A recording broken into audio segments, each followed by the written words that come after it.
This page is the front cover featuring Sonic and Tails, highlighting a major special feature on the upcoming Sega Saturn. It's billed as an emergency special issue, diving deep into Virtua Fighter with promises of the first public reveal of screenshots for 17 titles planned for the system. The magazine includes insights directly from the AM2 development team. There's also coverage of the Sega Saturn and Super 32X, focusing on the buzz they generated at the Tokyo Toy Show.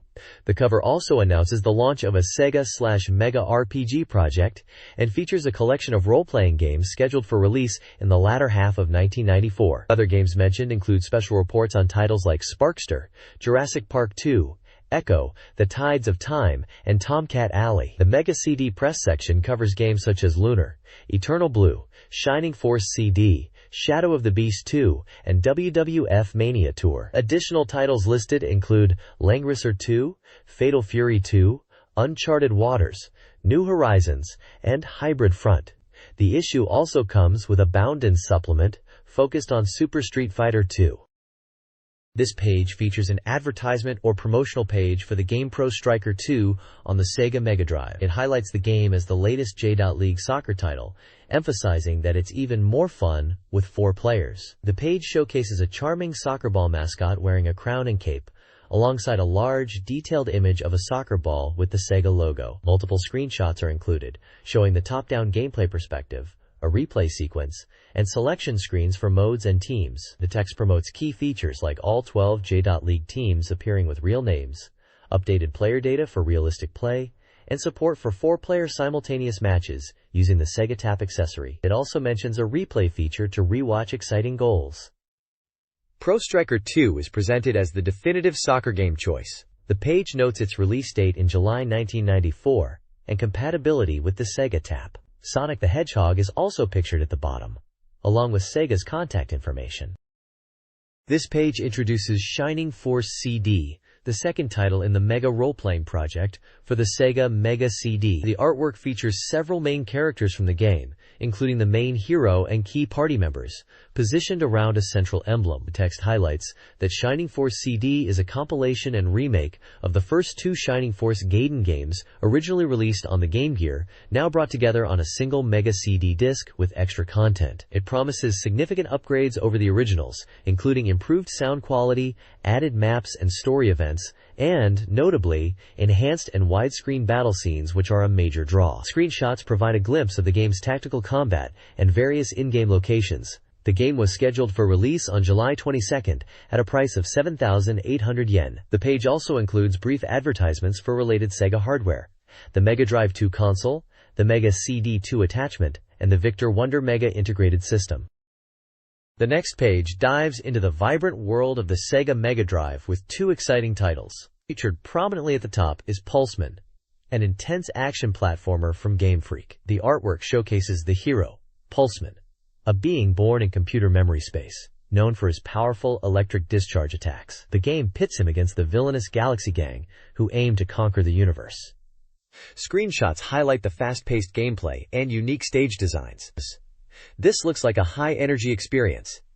Below, we see Lord Monarch, a simulation strategy game from Falcom.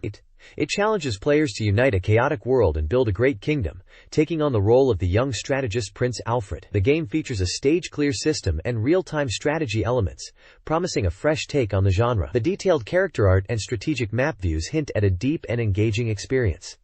The page also briefly highlights the compact Sega Mega Drive 2 console. This page features the Sega Mega Drive exclusive title, Pretty Guardian Sailor Moon. Presented as a fighting action game, it allows players to choose from the 5 Sailor Guardians. The artwork prominently displays Sailor Moon, Tuxedo Mask, Sailor Mercury, Sailor Venus, and glimpses of other team members like Mars and Jupiter, plus Luna and Artemis. The game promises vibrant visuals and intense action, emphasizing the ability to perform exciting special moves and transformations. It caters to both beginners and experts, with selectable difficulty levels. Special moves, triggered by command inputs, have been expanded. A notable highlight is the inclusion of voice acting from the original TV anime cast, bringing the characters to life during gameplay. Screenshots showcase various fighting arenas and a transformation sequence. Set to release on July 8, this 16-megabit cartridge game from Makaraba looks like a fun and faithful adaptation of the popular anime for fighting game fans. This page showcases the Sega Mega CD title, Urusei Yatsura, my friends. This is a virtual adventure game based on the popular manga and anime series. The artwork prominently features Lum and Ataru Moroboshi, with Ataru falling through the air and Lum looking towards the viewer. The game promises a massive roster with over 120 regular characters from the series making appearances. It leverages the MegaDrive's capabilities for abundant animation and full voice acting, bringing the vibrant world of Urusei Yatsura to life. The game also supports the Sega mouse for navigation. Screenshots give a glimpse into the game's scenes, featuring various characters and locations recreated from the series. It was available for 7,800 yen, excluding tax, and was already on sale at the time this magazine was published. This page features two exciting sports titles coming to Mega Drive and Super Famicom. The top section highlights WWF Rage in the Cage for the Mega CD, celebrating the WWF's visit to Japan. It showcases many of the era's top wrestling stars in a group shot, and includes screenshots of the in-ring action within the formidable steel cage. The Mega CD version was scheduled for release on June 24th and priced at 6,800 yen. The bottom section focuses on Champions World-Class Soccer, coming to both Super Famicom and Mega Drive. The Super Famicom version was already released and selling well at 8,900 yen, while the Mega Drive version was scheduled for June 17th at a price of 7,800 yen. The game promises realistic player movement, 4 different formations, and features 32 countries to choose from. Screenshots show the gameplay from different perspectives, highlighting the strategic depth and on-field action. It emphasizes the thrill of winning the World Cup after navigating through qualifying leagues and tournaments. This page is an advertisement for Yoyogi Animation Gakuen, a school specializing in creative fields. The page features a large, vibrant illustration depicting figures interacting with a colorful, abstract globe set against a starry background. The main text announces that they are accepting applications for entrance in April 1995. The school offers a variety of departments focused on entertainment and media creation, including computer animation and game design, anime production, anime and AV operator, voice acting and talent, SFX, and comic and visual illustration. Courses range from 1 to 2 years in duration. The advertisement highlights various support systems for students, such as an enrollment system for all applicants, distribution of royalties and appearance fees, scholarships, and free elective courses. They also mention assistance with housing and student loans. The school prominently states its aim for 100% employment or debut for its graduates. Contact information and a list of campuses across Japan are provided for inquiries and applications, including a schedule for free one-day trial lessons held in 1994. This page features the highly anticipated Langrisser 2 for the Sega Mega Drive, a significant upgrade from its predecessor. The striking artwork showcases the main protagonists, Elwin, Liana, and others, juxtaposed with a menacing figure and the title logo which emphasizes the sequel nature. Screenshots provide glimpses of the tactical map view, the character-driven battle animations, and dialogue sequences, highlighting the game's simulation RPG nature. The text excitedly promotes the game's massive technical leap, boasting a jump from the previous title's 4 megabits to a powerful 16 megabits. This allows for enhanced visual effects, a significant increase in item and magic variety, and over 90 different character classes. Players can command more diverse leaders and engage with a new summon magic system. The game promises an increase in dramatic events, faster AI processing, and the inclusion of a multi-ending system, adding considerable replayability. Scheduled for release in early August, Langrisser 2 positioned itself as a deep and expansive strategic RPG experience for the Mega Drive. The character design is credited to Satoshi Urushihara.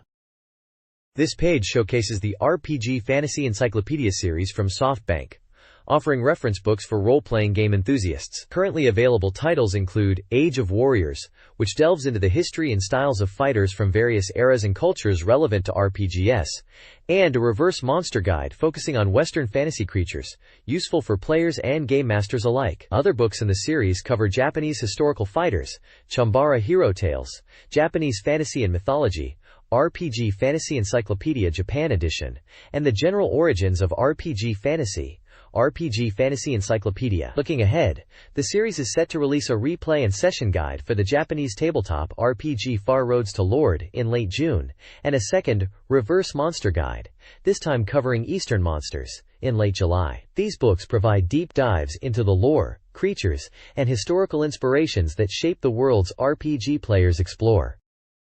This page is an advertisement for the Amusement Media Academy, recruiting students for 95 with courses in game creation, CG animation, and voice acting, emphasizing practical, industry-connected learning. This page is an advertisement for the Pioneer Laseractive system featuring the new Taito CG shooting game, Hyperion. It also promotes playing games from other consoles via modules. This magazine issue heavily features the upcoming Sega Saturn, particularly its flagship title, Virtua Fighter. Articles delve into the Saturn version of Virtua Fighter, with developer insights, and showcase 17 launch titles. Other featured games include Sparkster, Contra, Hardcore, and Echo the Dolphin 2. Sports games like J.League Pro Striker 2 and FIFA International Soccer are also highlighted. The issue also covers upcoming Mega Drive RPGs, Mega CD games, and regular columns on game data, reader submissions, and company profiles. A supplement, likely related to Super Street Fighter 2, is also included. A new Sega game sales report features Dragon Ball Z, Bayou Retsuden at the top of the Mega Drive, Mega CD, and Game Gear charts, alongside established hits like Virtua Racing and Streets of Rage 3. New releases like Formula 1 World Championship 1993 and Urusei Yatsura also perform well. The report also highlights strong sales across various genres, from action and racing to RPGs and puzzle games. In the arcade scene, Daytona USA leads, followed by Virtua Fighter and Super Street Fighter 2 Turbo. The report anticipates the upcoming Sega Saturn software and notes the excitement for the Virtua Fighter sequel. This page covers user desires for game ports and looks ahead to anticipated new releases. The top section, Transplant Wish Game Top 20, lists games users want to see brought to Mega Drive/Mega CD from arcade, PC, and other platforms. The #1 requested port is Virtua Fighter, reflecting its recent arcade success. Other highly desired titles include Samurai Showdown, the Final Fantasy series, Super Street Fighter 2X, and Fatal Fury 2. The surrounding text mentions excitement from a recent toy show announcing new games, including Power Instinct, which is featured with a screenshot. Another screenshot shows Contra, the Hardcore, described as a tough action game. The lower section, Anticipated New Game Top 15, focuses on upcoming Mega CD software. Leading the list is Lunar, Eternal Blue, followed by Shining Force CD, and Fatal Fury 2. The text highlights the rush of anticipated titles changing the rankings, and the excitement for upcoming RPGs. Check section features screenshots of 2 upcoming Mega CD games also on the list: Surging Aura, noted as a long-awaited RPG, and Hybrid Front, a new tactical strategy game. This page dives into reviews of newly released software. The main focus is on 2 significant titles, Mortal Kombat and FIFA International Soccer. Screenshots for both games are prominently displayed. The reviews are conducted by a panel of 4 different reviewers, identified by names like Yoko Aoyama and Jam Ojisan, each offering their unique perspective. Mortal Kombat is discussed, with comments touching on its intensity compared to the CD version and the controversial violence, noting its popularity in America. FIFA International Soccer receives high praise, lauded for its realistic simulation, detailed graphics, and fluid player movement, though one reviewer notes the lack of official team/player names as a drawback. The reviewers provide scores, and an average score is calculated for each game, presented alongside a difficulty rating. A brief section explains how the review scores are determined in this corner, utilizing a 10-point scale based on the 4 reviewers' opinions. Abbreviations for various game genres are also listed. This page reviews 4 Sega Genesis games. Crusader of Senti is praised for its charming graphics, unique animal companions, and engaging story, reminiscent of Zelda, but with its own identity. Champions World-Class Soccer, while a decent soccer game, is deemed slightly lacking in excitement and polish compared to FIFA. Load Monarch, a PC port, is enjoyable as a real-time strategy game, especially with its beginner-friendly story mode, though controls are somewhat stiff. Uncharted Waters 2, New Horizons is lauded for its depth, allowing players to experience different characters in exploration, trading, combat, and treasure hunting. While showing performance improvements, text readability, and control issues persist compared to other versions. This page reviews 4 Sega Genesis games. Chuck Rock 2, a somewhat bland action platformer with frustrating difficulty. Fatal Fury 2, a ported fighting game improved but lacking the arcade feel. Pretty Soldier Sailor Moon, a simple repetitive beat-em-up with poor graphics and sound.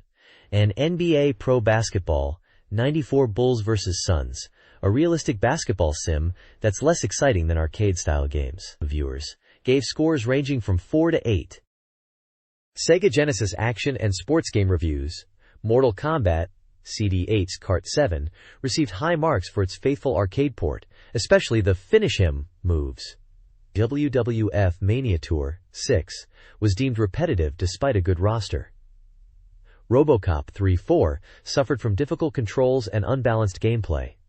The Addams Family 4-5 was a generic platformer lacking the source material's atmosphere and offering a bland experience.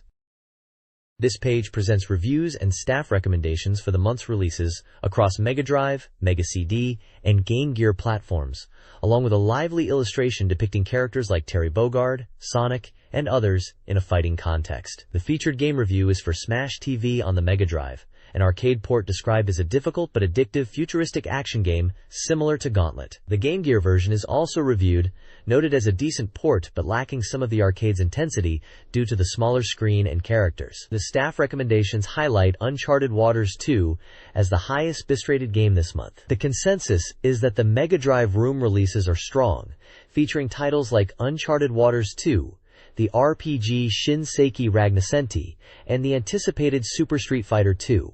However, the Mega CD and Game Gear lineups are seen as less impressive, consisting mostly of ports of foreign games with mixed results. While Mortal Kombat Complete Edition and WWF Mania Tour get mentions on Mega CD, the Game Gear titles like Smash TV, RoboCop 3, and the Addams Family receive more critical comments compared to earlier reviews for other versions. Overall, it's viewed as a solid month for Mega Drive owners, but less so for the other platforms.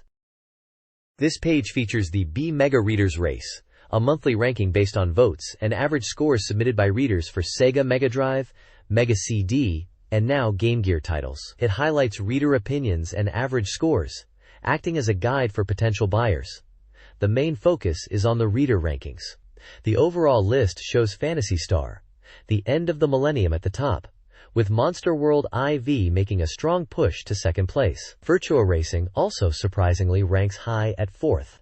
The page features detailed reviews based on reader feedback for Monster World IV, ranked number 2, and Urusei Yatsura, Dear My Friends, ranked number 6, a Mega CD adventure game.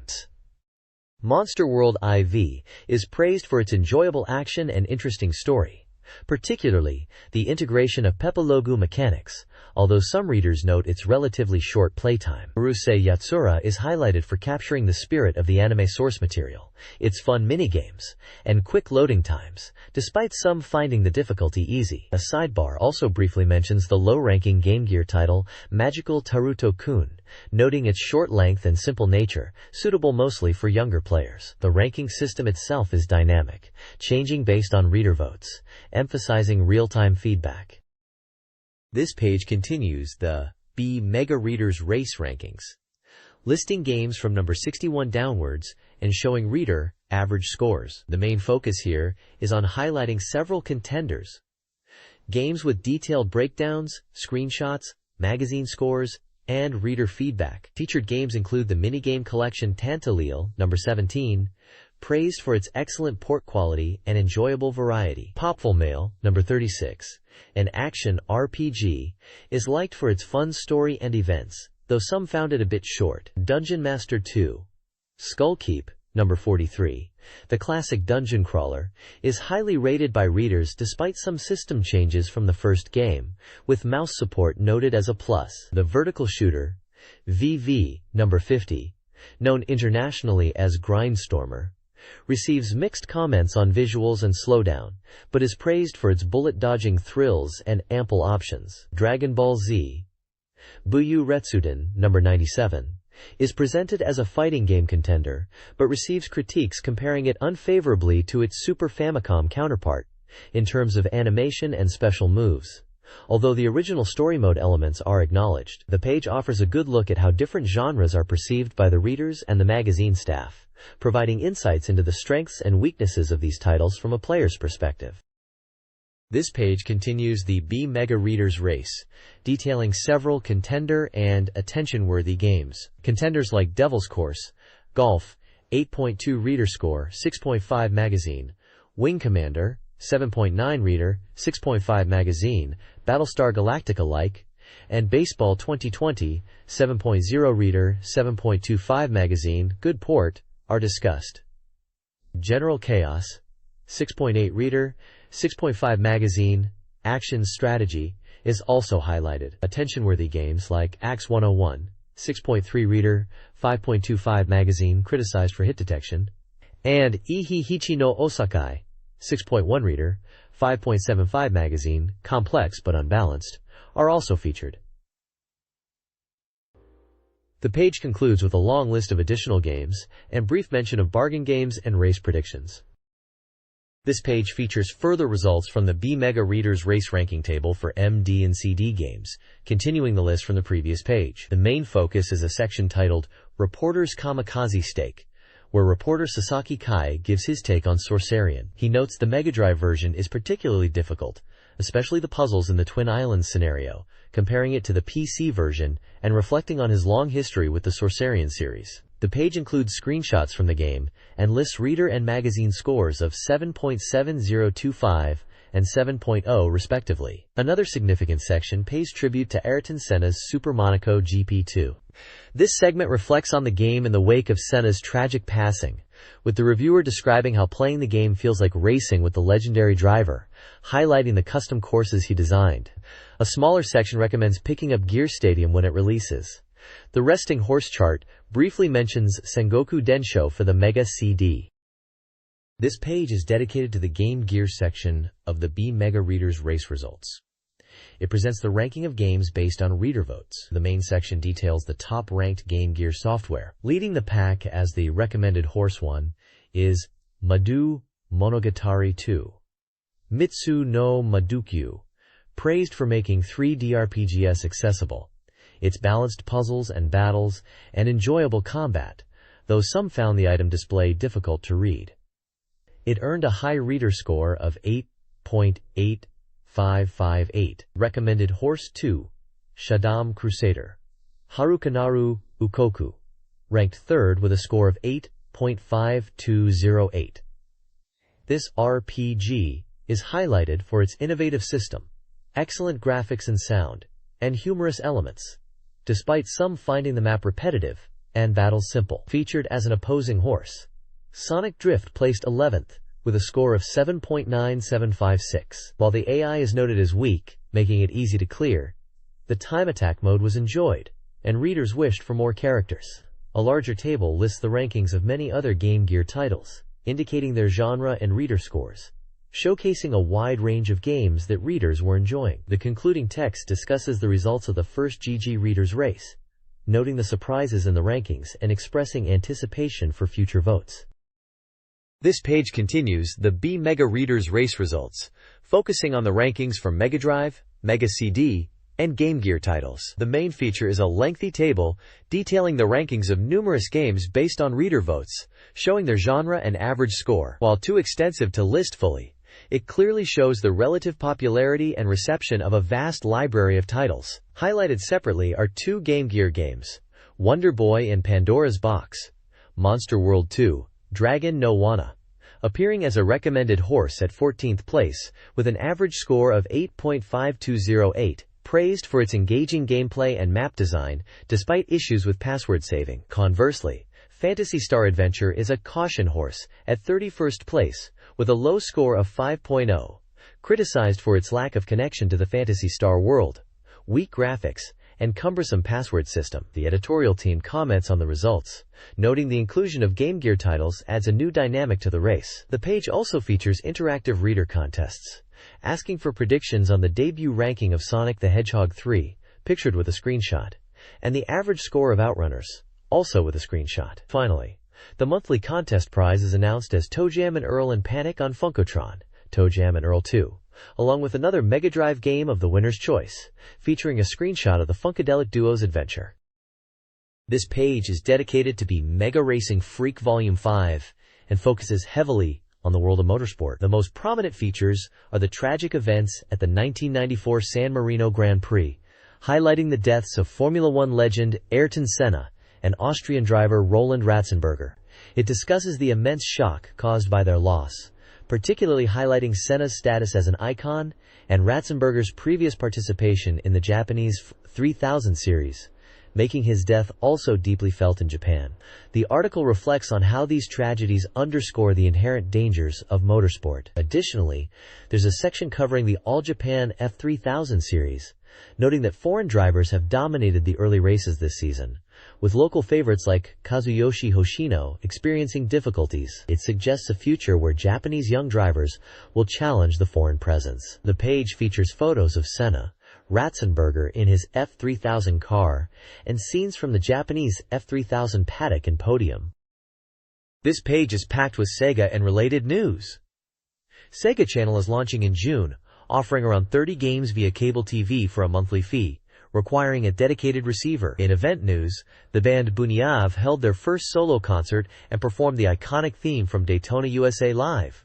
Misawa Homes and Sega have teamed up to create a revolutionary home learning machine called HyperDesk Mirai, which integrates Sega's Pico system and a TV monitor for interactive education. Sega has also completed its latest digital studio, and the upcoming movie Rampo is being adapted into a game for the Sega Saturn. Get ready for events like the Super Street Fighter II Championship 94 in August, and the second part of the Fatal Fury 2 movie commemoration event in June. If you're into game music, there's a game music concert featuring an orchestra in September. There's also news about the PC Engine Duo getting a price cut, and a new model, the Duorex, launching soon with a 6-button pad, plus an event called Message from Media, featuring techno sound and gameplay sessions, and a unique book from Koei exploring the history of shoujo manga, including famous titles like Rose of Versailles and Candy Candy. This page is packed with multimedia updates and special features. The new release section highlights various music and video releases, including albums from artists like Miho Nakayama and Naoya Matsuoka, a drama CD based on Tokimeki Memorial, and a video release titled The Birth of the Founder. The CM information section returns as a news segment, focusing on 2 specific commercials. One is for Sonic the Hedgehog 3, noting how it differs from previous campaigns by emphasizing the character himself. The other is a poignant retrospective featuring Ayrton Senna and his Super Monaco GP2 commercial, discussing his recent passing and sharing the inspiring message he conveyed through the game's promotion, encouraging players to challenge themselves and find joy in competition. Broadcast details for the Sonic 3cm are also provided. This page features a special report on Konami's 1994 lineup, highlighting the return of Sparkster in Rocket Knight Adventures 2, and the announcement of Contra Hardcore. This page is a special report detailing 2 exciting new action games from Konami's 1994 lineup. Headlining the feature is Sparkster, Rocket Knight Adventures 2, the return of the beloved opossum hero, sporting a slightly updated look. The report discusses the game's premise, where a new threat emerges despite the previous game's victory. More importantly, it emphasizes the powered-up rocket action, describing enhanced moves, like a 2-stage rocket jump and aerial combat focused on flight. The development staff highlights the smooth production and the game's design as a unique, flying action game. Also featured is the announcement of Contra Hardcore, another high-action title set for release in September. Screenshots showcase Sparkster's dynamic gameplay and the visual style of both titles, promising intense action for fans. This page delves further into Konami's upcoming lineup, with a major focus on the highly anticipated Rocket Knight Adventures 2 starring Sparkster. The report highlights the game's inventive level design, featuring diverse traps, minigame-style attractions, and the return of Sparkster's signature hanging and rocket actions. New screenshots showcase challenging environmental elements and dynamic combat. The article also confirms the presence of massive bosses, promising intense encounters including impressive aerial battles against colossal enemies like a giant sandworm and a huge airship. Expect powerful foes with amplified attacks. Introducing key characters, the page reveals the return of Sparkster's rival, Axel, and features illustrations of princesses Sherry and Cherry, along with villains Periru and Madu Jidoru, suggesting a rich cast and narrative. Furthermore, It's announced that Sparkster is heading to the Super Famicom (SNES) with a separate, original storyline, broadening the hero's reach. The page concludes with a personal note titled, Konami's Little Room. Likely a message from the editorial staff or a Konami representative, perhaps marking a departure or personal event, accompanied by a photo. This page continues showcasing Konami's '94 lineup, focusing on the highly anticipated action sequel heading to the Sega Genesis Mega Drive. Contra, Hardcore. The core message is pure, intense action, simply blasting everything in sight. Screenshots highlight varied environments and chaotic boss battles, confirming the series' reputation for over-the-top action. The game features multiple playable characters from the start, a significant upgrade from previous titles, adding replay value and strategic options, with each character having unique abilities like the new slide maneuver available to everyone. Two characters, Ray-powered and Sheena Itranzi, are introduced with profiles. Ray is a key member of the Special Task Force unit formed after the Alien War, the events of Contra 2-1, the Alien Wars, while Sheena is described as the team's dynamic female member, possessing combat skills comparable to Ray and the original heroes. Developer comments emphasize creating an exciting experience that holds up to repeated play, highlighting the use of various techniques to bring the game to life and focusing on innovative ideas. They mention the multi-jointed enemy characters and the implementation of branching paths within the game, leading to different final stages and endings depending on the player's choices. Get ready for the next evolution of Contra. This page delves further into the explosive world of Contra. Hardcore for the Sega Genesis. The focus remains on the relentless action, revealing that the enemy this time isn't aliens, but a rogue military computer system unleashing unmanned weapons upon the city. Screenshots showcase the game's intense variety, from dodging obstacles and battling hordes of soldiers to the thrilling return of the high-speed motorcycle stage familiar from previous Contra titles. Expect dynamic boss encounters, with glimpses of massive mechanical foes and grotesque organic creatures. The page also introduces the remaining playable characters. Brad Fang, a powerful cyborg capable of healing and excelling at close combat, and Brownie, a small but popular combat robot with advanced functions, perhaps with a surprisingly cute side. The developers promise plenty of shocking and dramatic sequences, confirming the return of the colossal boss battles that the series is known for, ensuring a spectacular visual experience alongside the challenging gameplay. A small side section introduces a new member of the Konami PR team. This page presents a special report on Echo, The Tides of Time, the sequel to the beloved Sega Genesis title. The feature highlights the highly anticipated return of Echo, promising even more beautiful and expansive blue oceans to explore. The report emphasizes the significant upgrade in game capacity, moving from 8 meters to 16 meters, which allows for greater detail and scope. Screenshots showcase stunning underwater environments, including vibrant coral reefs, potential ancient ruins, and notably, new stages rendered in a 3D perspective, adding a new dimension to the gameplay. The story picks up after the first game, with Echo facing a new mission and encountering a mysterious creature that presents a turning point for the Earth's future. The article mentions the return of challenging bosses and assures players that while the graphics and depth of the sea have increased, the core gameplay mechanics like the breath and stamina meters and controls remain familiar from the previous installment, making it accessible to newcomers. This page explores the legacy and impact of the original Echo the Dolphin, building anticipation for its sequel. It highlights how the first game on the Genesis/Mega Drive created a splash with its unique premise of controlling a dolphin and its beautiful, albeit challenging, underwater world. The article also mentions the Game Gear version, a faithful adaptation, and discusses how Echo visuals were even used to showcase the graphical capabilities of the upcoming Sega Saturn console on television broadcasts, demonstrating the series' widespread influence. Several writers share their personal connection to Echo and express their excitement for the new game, reflecting on what they hope to see in Echo 2, emphasizing the continued fascination with the dolphin's journey. The message is clear: the legend of the dolphin continues. This page features a special report highlighting 2 upcoming Sega CD titles. First up is Jurassic Park, a significant departure from the previous Genesis/Mega Drive action game. This version is described as a virtual cinema adventure, utilizing animation for the dinosaurs and live-action film for environmental movement, aiming to immerse the player in the world of the film. You play as a researcher tasked with collecting dinosaur eggs, which involves exploring the park and dealing with its dangerous inhabitants. The second game previewed is Tomcat Alley, This is a flight combat simulator, putting you in the cockpit of an F-14X Tomcat.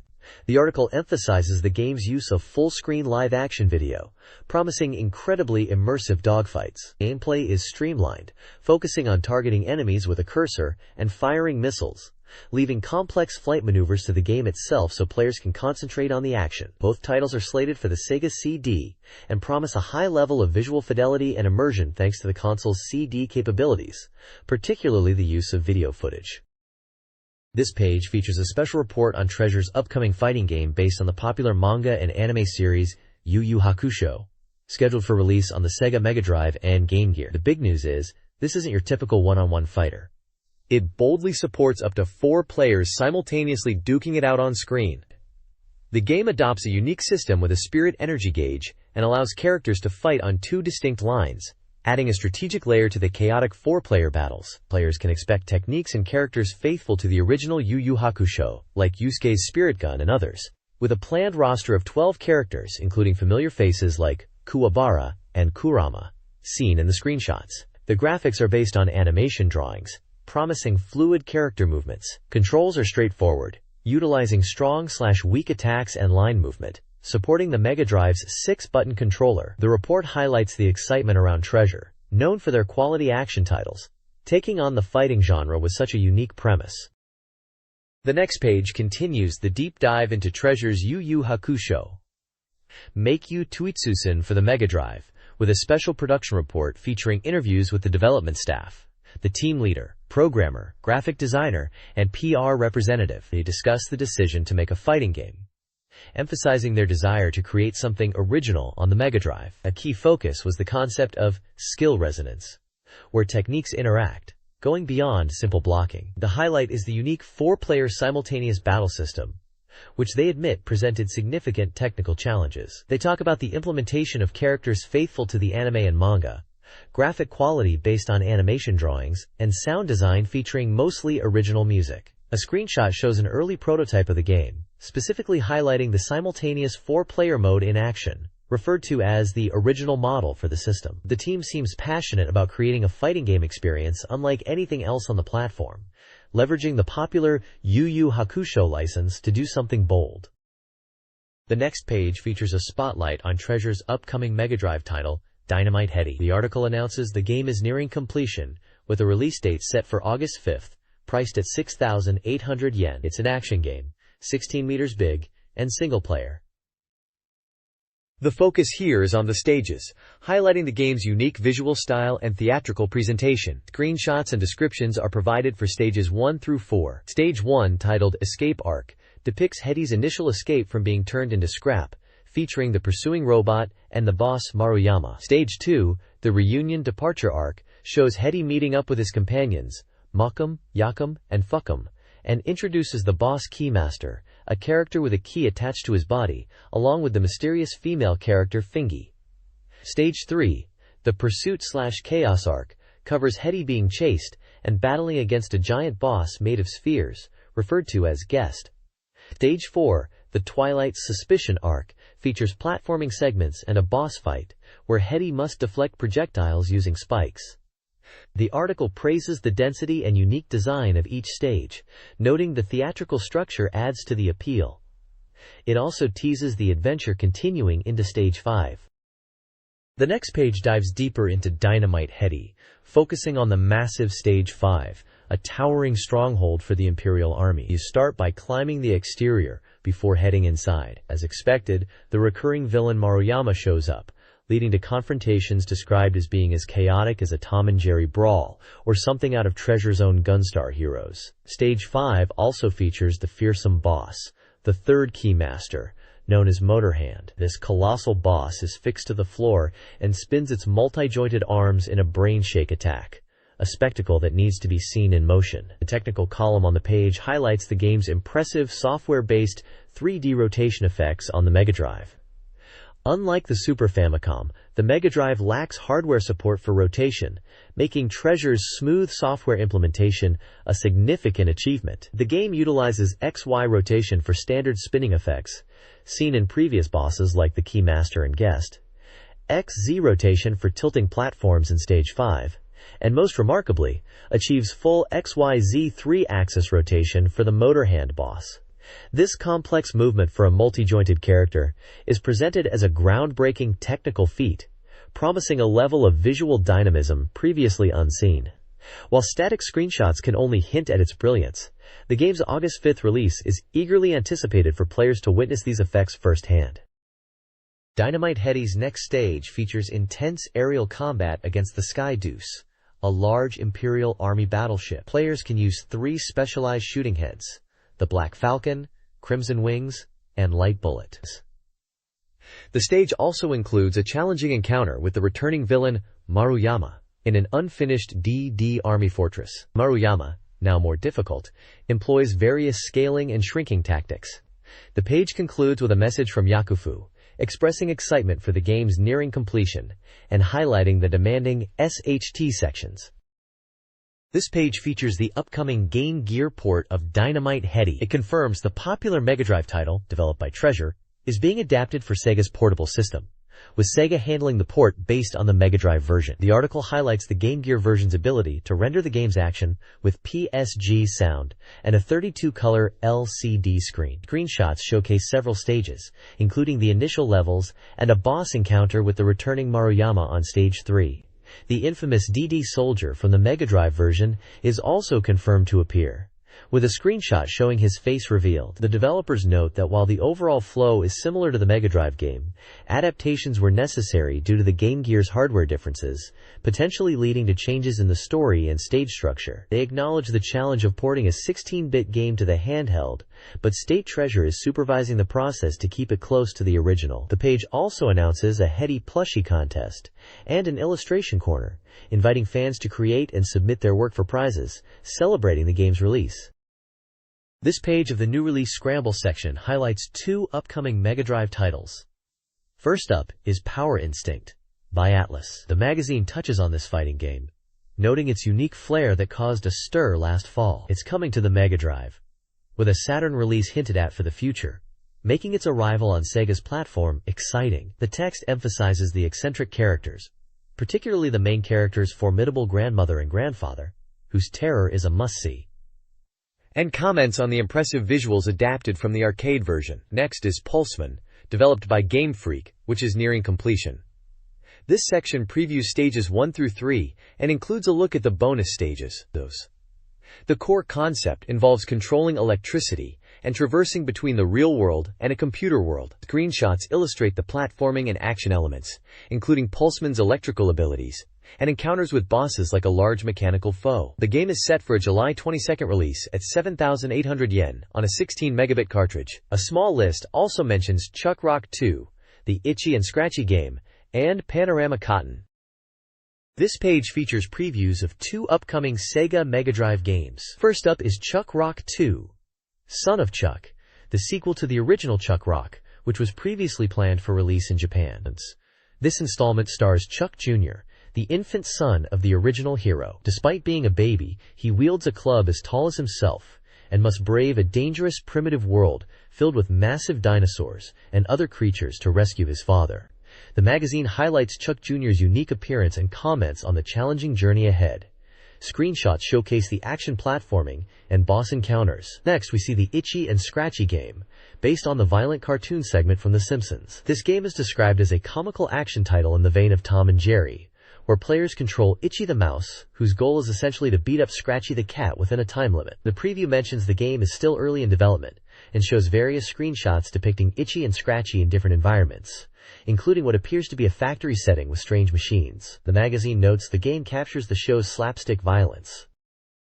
This page features the latest look at Panorama Cotton, a title that had been shown before but is now much further along in development, hitting Stage 3. The magazine highlights its impressive 3D shooting gameplay, praising the unique scrolling effects and smooth transitions, like the ground becoming stairs, showcasing Success's technical prowess. The audio is noted as being very clear.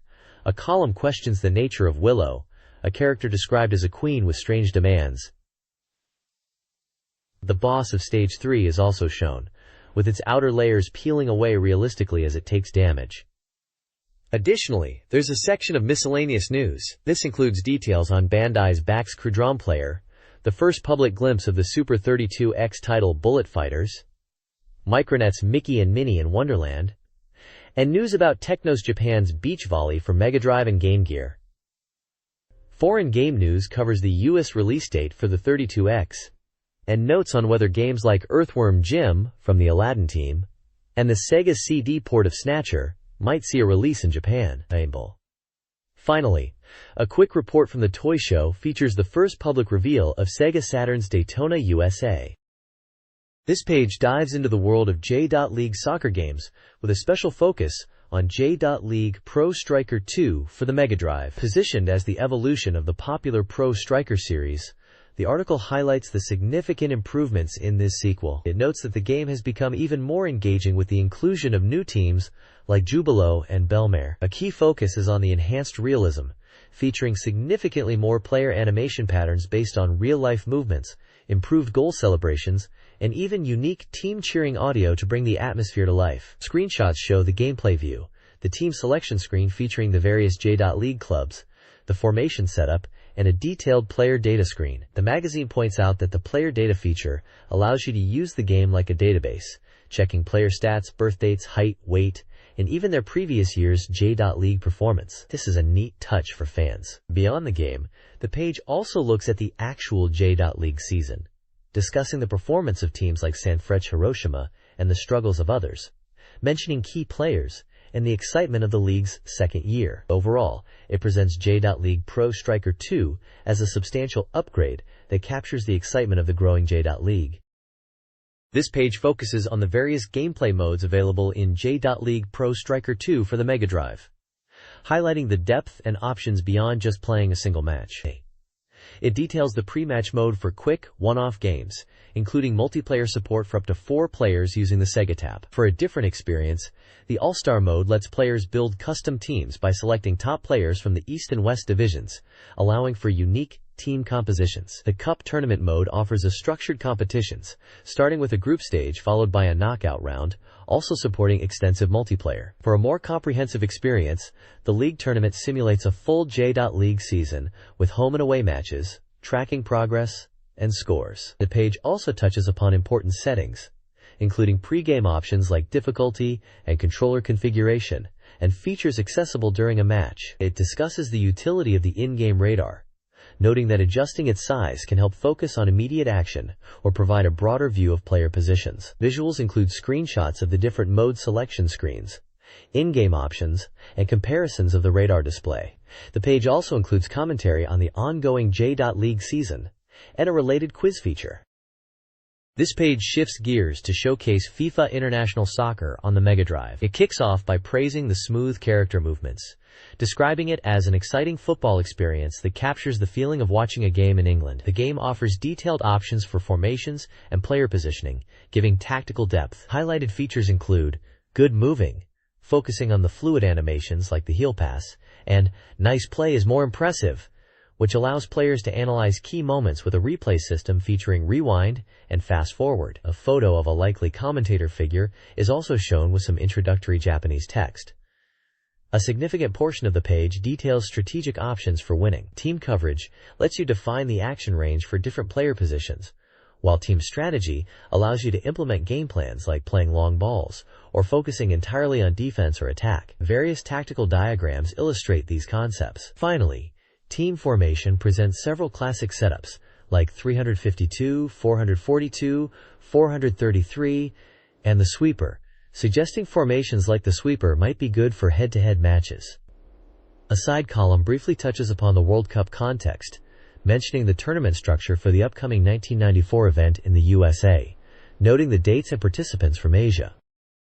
This page dives into Champions World Class Soccer, another football title for the Mega Drive. It highlights the excitement of playing a World Cup game, even lamenting Japan's real-life failure to qualify, while noting they are included in the game for players to control. The page features a breakdown of several top national teams like Germany, Brazil, Italy, and Argentina, providing brief descriptions and simple dot-based ratings for speed, offense, and defense. It suggests which teams are strong contenders. The tournament structure is explained, detailing how 32 teams participate in a group stage before the top teams advance to a 16-team knockout phase, aiming for the championship. A news report feature is shown, which displays updates and commentary before, during halftime, and after matches, adding immersion. Finally, various tactical formations are presented with diagrams and short explanations, such as 433, 442, and 352, giving players strategic options. A side column speculates on World Cup stars potentially joining Japan's J.League after the tournament, encouraging readers to scout players in the game. This page focuses heavily on the highly anticipated Sega Saturn port of Virtua Fighter. It kicks off by celebrating the game's public unveiling at the recent toy show, an event eagerly awaited by fans. The article explains that AM2, the legendary development team behind the arcade original, is directly involved and ready to address fan questions and showcase the progress made on the Saturn version. Accompanying screenshots demonstrate the significant visual improvements since earlier builds. The text highlights that the polygon count per character has dramatically increased from around 200 to approximately 1,000, bringing it much closer to the arcade's roughly 2,000 polygons. Crucially, texture mapping has been implemented, adding crucial detail to character faces and models. The article conveys the excitement surrounding the game's evolution, noting that it is rapidly approaching the quality of the arcade version. It mentions that features like hit detection are still being refined, but expresses confidence that the final product will be a stunning representation of the arcade classic. The AM2 team's commentary reinforces the promise of a near-arcade perfect experience, fueling fan anticipation for the final release. The page includes a smaller screenshot showing a fight between Wolf and possibly Jeffrey or another character, illustrating the graphical quality. This page details the Saturn Virtua Fighter port. It's on CD-ROM, features textured polygons for characters and stages, includes all 700 moves, and matches arcade 30 FPS speed. This page features an interview with the development staff behind the Saturn port of Virtua Fighter, including AM2 lab manager Yu Suzuki. They discuss the progress and goals for bringing the arcade hit home. The team emphasizes their commitment to faithfully reproducing the arcade experience, aiming to include all 700 moves, features like replays, and maintaining the feel of the original, stating the most important thing is a faithful port. They touch upon the graphical aspects, noting that applying textures will significantly improve the look of the character models, even with a similar polygon count. They also discuss potential Saturn-exclusive elements, such as different endings, but the primary focus remains on arcade fidelity. To illustrate how much a project can evolve, the page includes screenshots comparing early polygon models, such as those from Virtua Racing seen at a past toy show, and initial Virtua Fighter character models, like early Kagemaru and Akira, to their more polished final forms. This comparison reassures players about the potential quality of the finished Saturn game. They express confidence that players will be able to perform the exact same actions at home as in the expensive arcade machine. This page features an interview with Saturn version developer Yasushi Oka, known for his work on titles like Vermilion and Rent a Hero. The focus remains on the technical progress of bringing arcade experiences to the Saturn. They discuss the ongoing development of main characters, emphasizing how the use of textures dramatically improves the visual appearance of polygon models, making up for potentially lower polygon counts compared to the arcade originals. The page also confirms that Daytona USA is in development for the Saturn, with graphical elements being shared or made compatible with the Virtua Fighter port where possible. They mention the possibility of showcasing Daytona at a future toy show. Visuals on the page highlight the significant evolution of character models during development, specifically for Virtua Fighter. Screenshots illustrate the progression from very low polygon counts, around 16, to much higher detail models, up to 1,000 polygons, as textures and lighting are applied. This comparison demonstrates the visual fidelity achievable on the Saturn, and builds anticipation for the finished product, promising an experience close to the arcade original. This page continues the discussion from the previous one, showcasing tangible progress and confirming key Saturn ports are well underway. This page provides a special feature on Daytona USA, revealing various tips and hidden phenomena within the arcade game. It details secrets like intentionally driving backward to see unique reactions and messages, how to access time attack mode, triggering nostalgic music during name entry with specific initial combinations, finding a hidden sign on the intermediate course when driving the wrong way, and discovering rare events on the advanced course involving the Jeffrey statue, horses, and seagulls. It also mentions selecting background music and unlocking ending sequences by finishing in the top 3. The page also announces the upcoming arcade release of Virtua Cop, a new shooting game developed by AM2 using the powerful Model 2 hardware, noting that the AM2 team is even appearing in a movie. There is a progress report on the MegaDrive Virtua Racing Japan's #1 time attack contest, showing that many players have beaten the previous AM2 record. Finally, there is a call for fan engagement through postcards, asking for questions, feedback on the Saturn Virtua Fighter port, and illustrations, with prizes like a special Virtua Fighter staff jacket being offered to selected participants. Images showcase gameplay moments from Daytona USA and Virtua Cop, and the prize jacket. This page features the start of a special series documenting Yu Suzuki's research trip to China for the development of Virtua Fighter 2. It delves into what makes Suzuki a celebrated figure, often referred to as a genius programmer, highlighting his impact since games like Hangin'. The article outlines the core philosophies behind the original Virtua Fighter. The first key concept was the revolutionary use of 3D polygon models to create realistic character movements, departing from traditional animation. The second concept involved meticulous research into actual martial arts techniques, studying videos, and even interviewing practitioners to authentically replicate fighting movements in the game. A screenshot of the first Virtua Fighter is shown, depicting characters Jackie Bryant and Sarah Bryant in combat, illustrating the 3D polygon visuals discussed. The feature emphasizes that Virtua Fighter 2 aims to push the boundaries of realism even further. Photos show Yu Suzuki himself on location in China, hinting at the real-world research that contributes to his highly realistic game designs. The next page continues Yu Suzuki's fascinating research journey into China for Virtua Fighter 2. The article explains that the game will utilize the powerful Model 2 system, incorporating textured polygons to create characters with much smoother and more human-like movements than the first game. Suzuki discusses the plan to refine the 8 existing characters with more intricate techniques and to add 4 new fighters, including one who uses the dynamic drunken fist style, though he notes the challenge of adapting this defensive style to a fighting game structure. He expresses a strong desire to meet a Bajiquan master, and reveals that one of the new characters is inspired by the legendary Bajiquan master Li Xuan. Suzuki's trip begins with arrival in Beijing, offering impressions of the city's blend of the old and new, the bustling traffic, and unique smells. He connects his research philosophy to his past work on racing games, emphasizing the importance of real-world experience and the subtle feeling that makes gameplay realistic, citing testing Daytona USA with pros,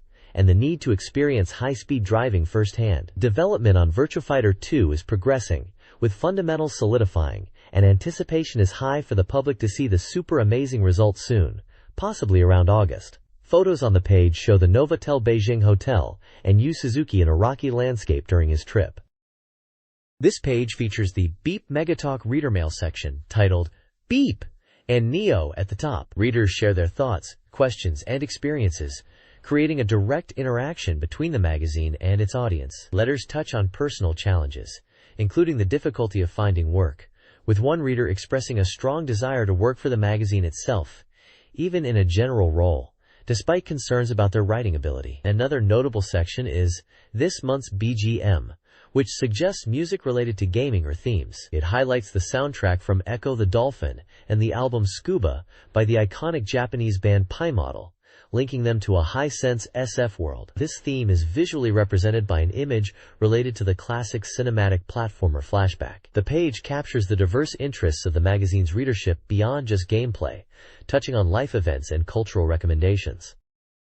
This issue features an opinion piece by Ron praising Namco's influence on his gaming experiences, emphasizing a desire for more console ports. Reader feedback on Namco's Mega Drive presence is mixed, with some praising specific titles and anticipating others, while others express disappointment at a perceived lack of commitment. Readers overwhelmingly want more classic arcade games like Galaga and Xevious ported. The issue also lists Namco's Mega Drive releases, including ports and Japanese-only titles. A poll asks readers about their feelings towards 3D CG graphics, and reader artwork showcasing characters from Sonic 3, Streets of Rage 2, and other popular games is displayed. This page features the Ars Voice reader feedback column, titled, To the Industry. To Games, Speak Your Mind. Readers share their opinions on various aspects of the gaming world. One reader suggests making jigsaw puzzle games based on game package art for Mega CD. Another requests a feature on Sega's arcade games and potential console ports, mentioning titles like Dark Edge, Death Adder, and burning rival. There's a suggestion for Sega to release a combined Super 32X and Mega CD unit, given the cost of buying both separately. Concerns are raised about the Saturn's launch lineup, focusing heavily on CG demos rather than diverse action and shooting games, with a plea for ports of arcade classics like Virtua Fighter and Daytona USA. The difficulty in acquiring popular games right after release, especially for busy people, is also highlighted, suggesting Saturday releases might be better. The page also includes a section with short, random comments from readers under From BeepMD, covering various topics from daily life to brief thoughts on games like the Saturn and Wonder Egg. Artwork featured includes a drawing associated with Dragon Ball Z. This page features a mix of community engagement and game analysis. The Super Junk Presents section offers a giveaway for a unique t-shirt, asking readers to submit a short essay on the theme of myself. A major highlight is the introduction of the new project GOB, an ambitious endeavor to create a game project collaboratively with readers. It's envisioned as an RPG set in Japan's Heian or Kamakura period, and is currently soliciting ideas for concepts and titles, with concept art shown alongside the announcement. In the BeepMD Land Neo column, the fetish-specific recommended MD software spotlights the Mega Drive title, Crewing Sublife War, highlighting its unique appeal. Further down, a section delves into industry rumors and anecdotes, touching upon Tenjin's activities, Sega's Saturn announcement timing, the popularity of Sailor Moon influencing game titles, and intriguing tidbits about figures like Mr. X, and even internal magazine dynamics, suggesting a humorous take on the MegaDrive staff aiming to hijack the publication. Finally, a column reflects on game music, specifically discussing the ending theme, Woodstock, from the Sega Genesis game Pulseman, musing on its impact and perhaps the development process behind it. This page is a vibrant community hub, kicking off with the Sega Old Timers Health Meeting, where longtime fans share news, like finding classic games such as Alex Kidd in Miracle World and Lord of Sword for cheap prices, and reminiscing about the SG-1000 era titles like Safari Race or Machine Gun Joe. There's also a small illustrated tribute to the Wonder Boy series, calling it Sega's #1. The "Grandma, what was that thing? Grandpa, it's this" section features reader questions answered with playful illustrations, covering everything from obscure game references to finding cheat commands in older titles like the SG-1000 version of Hangin'. You'll spot depictions that might remind you of characters like Cammy from Street Fighter, alongside original designs. Further down, the Game and Life Wisdom section offers valuable tips, including a sought-after method to boost the processing speed of Virtua Racing on the Mega Drive. A real gem for fans of that game. Adjacent sections cover general bits of info, debunking rumors, showcasing reader illustrations, and providing updates on the collaborative game development project mentioned previously. The page concludes with corrections for the previous issue and lists of winners for the software giveaway. It's a fantastic look at the community spirit and shared knowledge among Sega fans. This page features the Planet Sega Stadium column, kicking off with Sega Stadium Reliance in Times of Trouble, a queue and a corner addressing fan issues. Readers are seeking help with finding specific Sega staff, lamenting the difficulty in obtaining the Beep MegaDrive magazine shortly after release, and even troubleshooting technical problems like interference when using the Mega CD with multiple TVs. Sega encourages fans to reach out to their consultation center for hardware issues, and promises to address software recommendations in future issues. There's a spotlight on the Mega Drive quiz game, Mega Q, highlighting its engaging nature, especially when playing with friends, due to varied question formats. A unique section delves into a fascinating multimedia book from years prior, Myth of the 20th Century, Treasure of the South Seas, described as a nuclear shelter book, set in Bali, connecting it to the author's interest in Balinese gamelan music. The page also includes regular illustrated features like the Phantasy Star Counterattack quiz, challenging fans with questions about the series, and lighthearted columns such as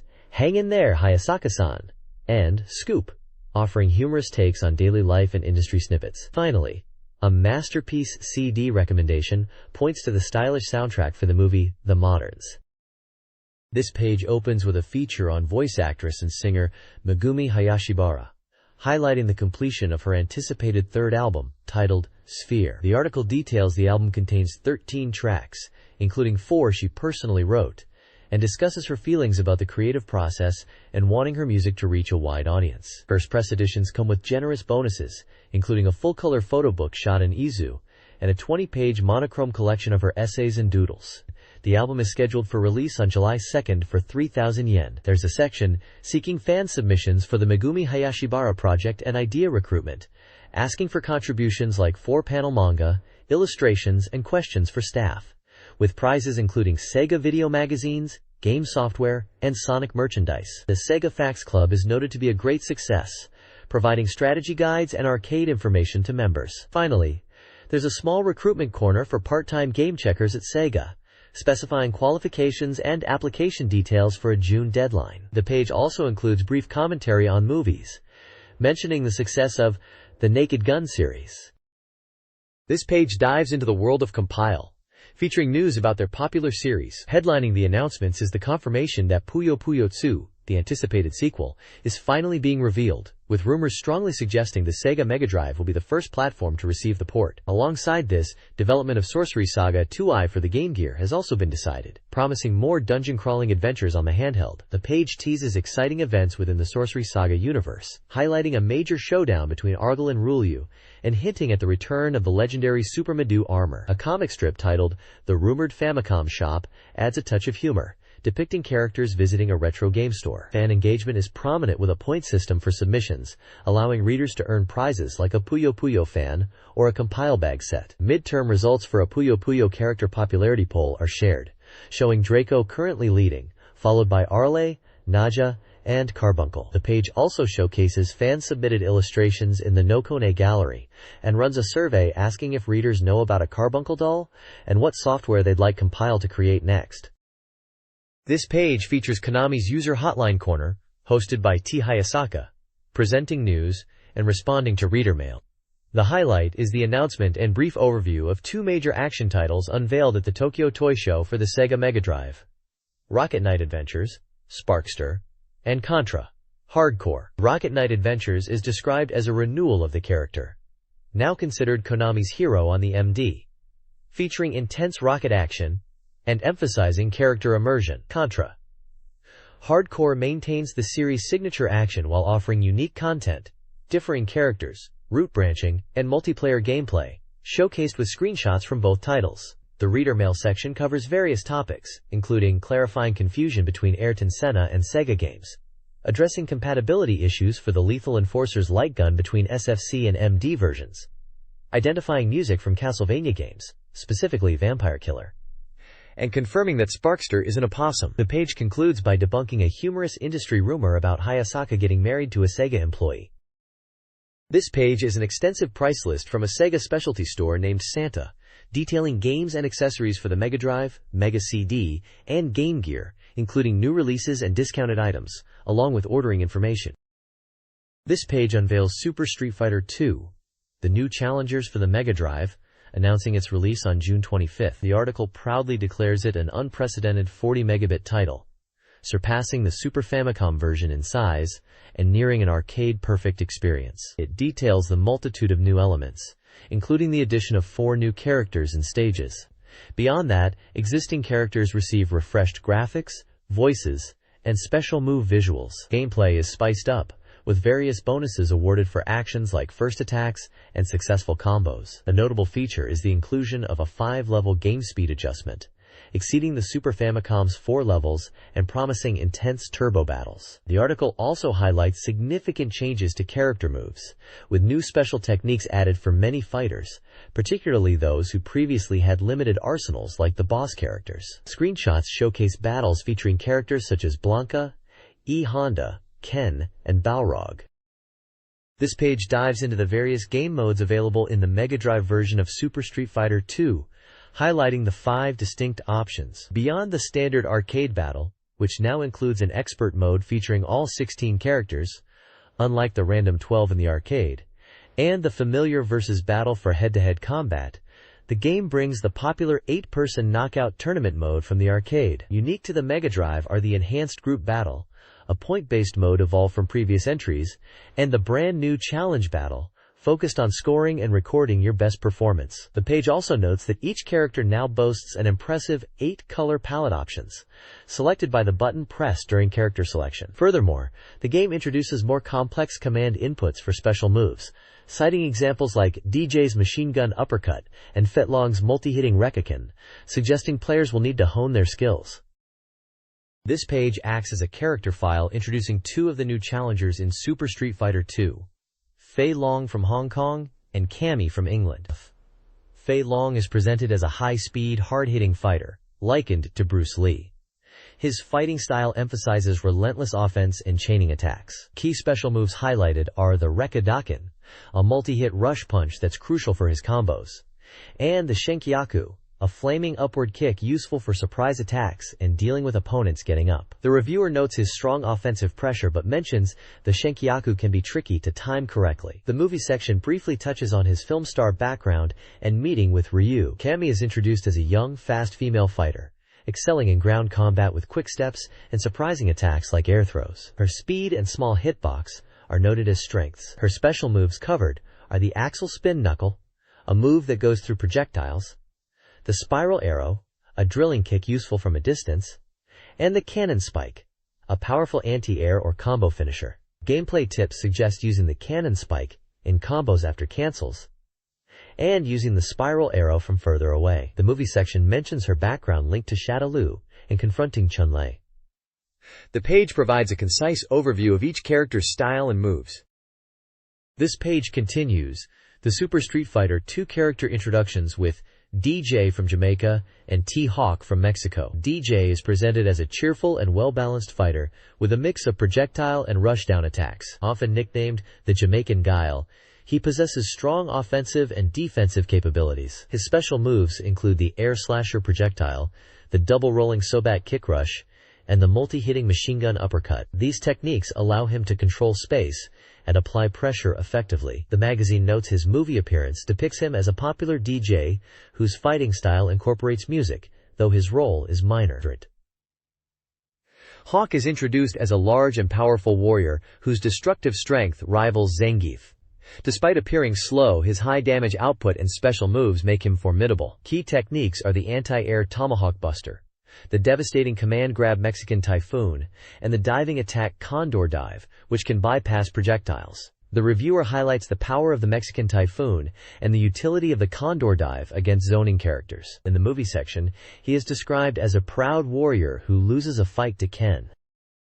This Super Street Fighter II character file details Ryu, Ken, Chun-Li, and Guile. Garyu, the Japanese representative, retains his balanced style, now with a fire Hadoken, and is still a versatile fighter.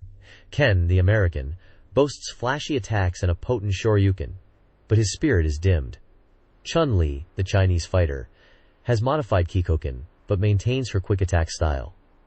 She's brainwashed and depicted as a terrorist in the Shadaloo plot. Guile, the American, remains consistent with his charge attacks, though facing new characters may prove difficult. He leads an American counter-operation to Shadaloo. This page continues the Super Street Fighter II character file, featuring 4 more of the game's diverse roster. First up is E. Honda, the sumo representative from Japan. The article highlights his classic 100-hand slap and headbutt, noting that perhaps relying on power and straightforward tactics is more effective for him than overthinking strategy, despite being weak against projectiles. Next is Dalsim from India, known for his mastery of yoga. His signature stretchy limb attacks, Yoga Fire, and Teleport are discussed, with the text pointing out his balanced and surprisingly versatile offensive and defensive capabilities. Screenshots show him fighting E. Honda and securing a KO against Blanca.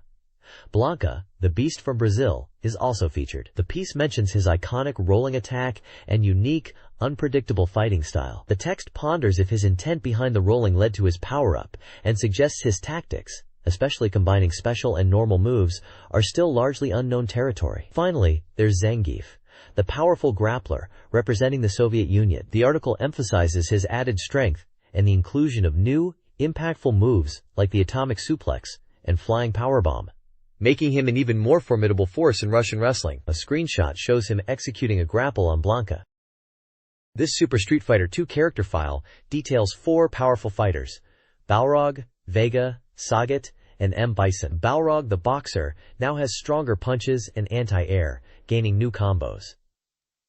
Vega, the claw fighter, has revamped special moves, particularly his kicks. Sagat, the Muay Thai expert, remains a powerhouse with powerful kicks and combos. M. Bison, the shadowy leader, is revitalized with a new move, devil reverses, and potent attacks. The articles highlight significant changes to the four kings, Balrog, Vega, Sagat, and Bison, and touch on each character's backstory in the movie, emphasizing their motivations and roles under M. Bison. This article details the Mega Drive port of Super Street Fighter II, boasting improvements over the Super Famicom version. Key additions include Point Match, Score Challenge, and Expert Mode. The port is praised for its fidelity to the arcade original, including character stages and all special moves. Sound effects were improved from the previous Street Fighter II Turbo port.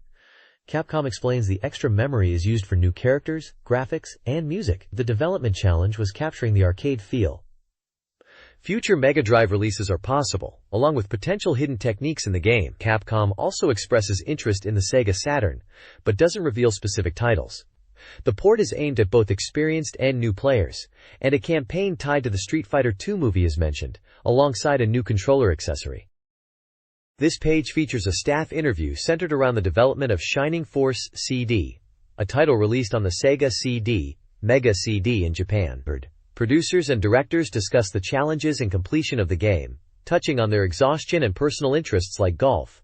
Following the interview is the Sonic Sushin Mania Fan Corner. This section showcases fan art submitted based on the theme, "This outfit I want to dress this person in," featuring characters primarily from the Shining Force series, including figures from Shining Force CD and Shining Force 2. The illustrations depict characters like Sheila, Elise, and others in various creative outfits. There is also a special contribution showing Sheila from Shining Force 2 as a bride. The staff express enjoyment for the submissions received for this themed fan art section. This page features the fourth installment of the Lunar Express column, officially endorsed by GameArts, offering insights into the lunar world. It opens with a section titled, "Neither Losing to the Rain nor Losing to the Wind," announcing the second part of the illustration gallery, focused on the character Lemina. The page showcases storyboard sketches for the opening demo of Lunar 2, also known as Lunar Eternal Blue, as well as concept art for a tower, giving fans a glimpse into the game's visual development. Following this is a Q&A section delving into the magic system of Lunar 2. Questions cover intriguing topics such as whether eating the meat of defeated monsters affects player growth, drawing comparisons to games like Dungeon Master, and mentioning characters like Ruby, Hyro, and Lucia, as well as the purple worm monster. Another point of discussion is the evolution of magic visuals and character faces, with a comparison drawn to the graphics of Final Fantasy V, and a reference to the Madhu Monogatari series regarding face changes, noting the game's impressive graphics despite memory constraints. Finally, the page includes a short monologue from Toshiyuki Kubuka, a key character designer for the series, reflecting on the difficulty of balancing competing demands, and humorously stating he's off to Tibet for training, sending his work via fax. This page continues the Lunar Eternal Blue coverage, starting with the second installment of the Toshiyuki Kubuka Illustration Gallery contest, this time featuring fan art of the character Lemina, with commentary from Kubuka himself on the winning entries. Following this, Kubuka offers a character profile on Jessica, reflecting on her transformation from a childhood tomboy to the beautiful woman she becomes, and the humorous potential pitfalls of her newfound attractiveness. The Lunar Eternal Blue production diary provides an update from Mr. Juba, discussing the challenges in finalizing character designs and scenarios, especially the difficulty in nailing down Lucia's look and personality compared to Hyro's design, which was decided quickly. President Miyagi shares insights on the game's scale, noting its immense data volume on Sega CD, potentially 23 times that of Final Fantasy Victory, and the team's commitment to delivering a top-quality title, while also looking ahead to future Sega Saturn development. Finally, a staff introduction highlights two key programmers, Masaki Ishikawa, Battle, and Osamu Harada, character demos, who share their experiences with the game's complex development, noting the system is nearing completion, but the data input is challenging, and pointing out their favorite aspects like the battle AI and character charm. An announcement invites submissions for the next illustration gallery, focusing on male characters, Hyro, Ronfar, and Null. This page features the Treasure Factory section, number 14, where the developers at Treasure offer a glimpse behind the scenes. The main segment is a fun experiment asking staff members outside of the design team to try their hand at drawing 4-panel manga strips. We see contributions from a programmer named Ukiyo, programmer Fukuryu, public relations staffer Etsu, and receptionist P Squared, each offering humorous takes on office life, commuting, or character concepts. Below the manga, the network section showcases fan contributions. Among the illustrations and messages, there's a particularly interesting tip about a potential bug or hidden technique in Gunstar Heroes. It describes how setting the weapon to chaser and then fire, and holding the B button while pressing A, can result in persistent fire that doesn't extinguish unless you release B or take damage. This is a fascinating insight into the game's mechanics, possibly a rare glitch. The fan art gallery features impressive illustrations, including characters resembling those from Dynamite Headdy and other potential Treasure titles, with commentary on the pieces, one of which even ties back to the discussed Gunstar Heroes technique, noting its flawed but charming nature. This page features a recurring column titled, Industry Lecture Becoming Useless/Bad, this month presented by Mr. Iwuchi, who discusses the harsh realities and physical/mental toll of working in the game industry. Interspersed throughout are humorous manga illustrations commenting on these themes and the general state of affairs. The page also includes a section for reader game proposals, featuring Part-Time Job Story, a concept about living life by doing various part-time jobs, which receives a critical evaluation from a developer's viewpoint regarding its potential for engaging gameplay. Further down, fan contributions are showcased in sections like the Treasure Commonplace Encyclopedia and General Fan Mail, including illustrations, messages, and even a segment about finding surprising treasures in crane games. Another small feature highlights Sleepy Ojino and his penchant for puns. The page concludes with information on where to send submissions.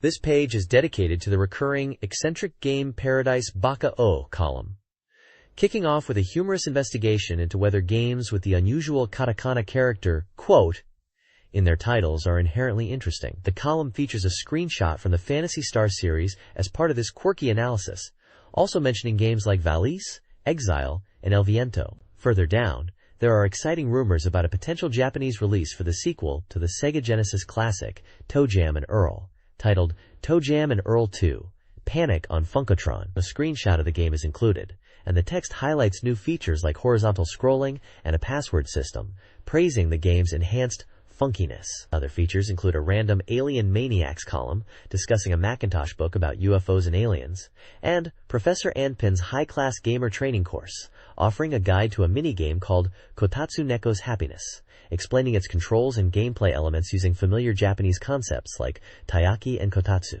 The column also features My Recommended Baka, this time highlighting the arcade port Night Retaliation, likely Night Striker, praising its challenging horizontal shooting gameplay, and calling it a genuine Baka-O game. The page concludes with selected editors' notes touching on travel, an art exhibit referencing Earthbound, market skepticism, and a final endorsement of ToeJam and Earl 2. This page dives deep into the technical heart of the Sega Saturn, focusing on the Hitachi 7604 RISC chip.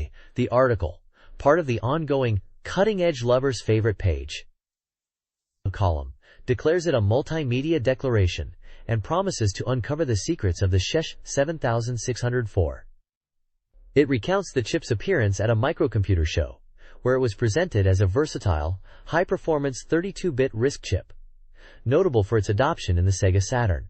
The article then breaks down why the SEGA 7604 is so impressive, citing its high-speed processing, integrated DSP for handling demanding math and audio, support for fast synchronous DRAM, low power consumption, compact size and cost-effectiveness, and a well-established language development environment carried over from the SEGA 7000 series. The reviewer stresses that a successful console needs more than just raw speed. Factors like cost, power efficiency, and ease of programming are critical. A block diagram illustrates the components of the SEGA 7600 series chip. The article concludes by highlighting the Saturn's capability to use two 7604 chips in parallel, urging readers to imagine the potential of this dual processor setup. This page features Jam Oji-san's ongoing serial, with the title Calligraphy by Yoshinori Tozuka.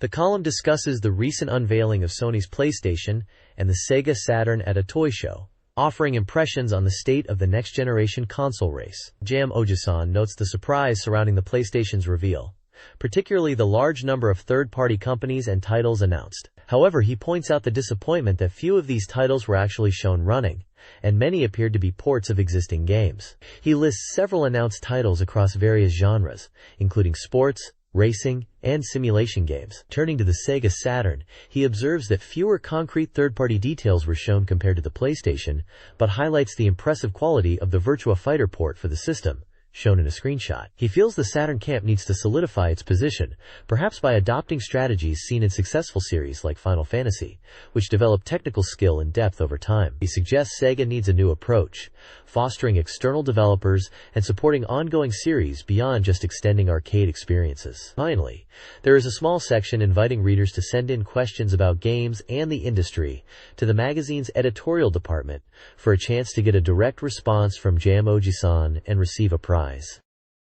This page features Eric C. Sedensky's column, Kugizuke Game Experience, where he discusses getting hooked on role-playing games. He highlights two specific titles that have captured his attention: Phantasy Star IV, The End of the Millennium on the Mega Drive, and Final Fantasy VIC on the Super Famicom. Eric contrasts the experience of playing tabletop RPGs like Dungeons & Dragons, which rely heavily on imagination and detailed descriptions, with the visual immersion offered by video game RPGs like the Phantasy Star and Final Fantasy series. He appreciates how the screen brings the fantasy world to life, comparing it favorably to the more abstract nature of tabletop play. He notes specific character details, finding the expressions in Final Fantasy VI clear, while those in the Phantasy Star series are less dynamic during battle. Eric speculates that a truly great RPG might combine elements from both the Phantasy Star/Final Fantasy series and D&D. He also mentions hearing rumors about Sega planning a significant push for RPG releases later in the year, adding to his anticipation for future titles. The illustrations humorously depict characters engaged in RPG combat,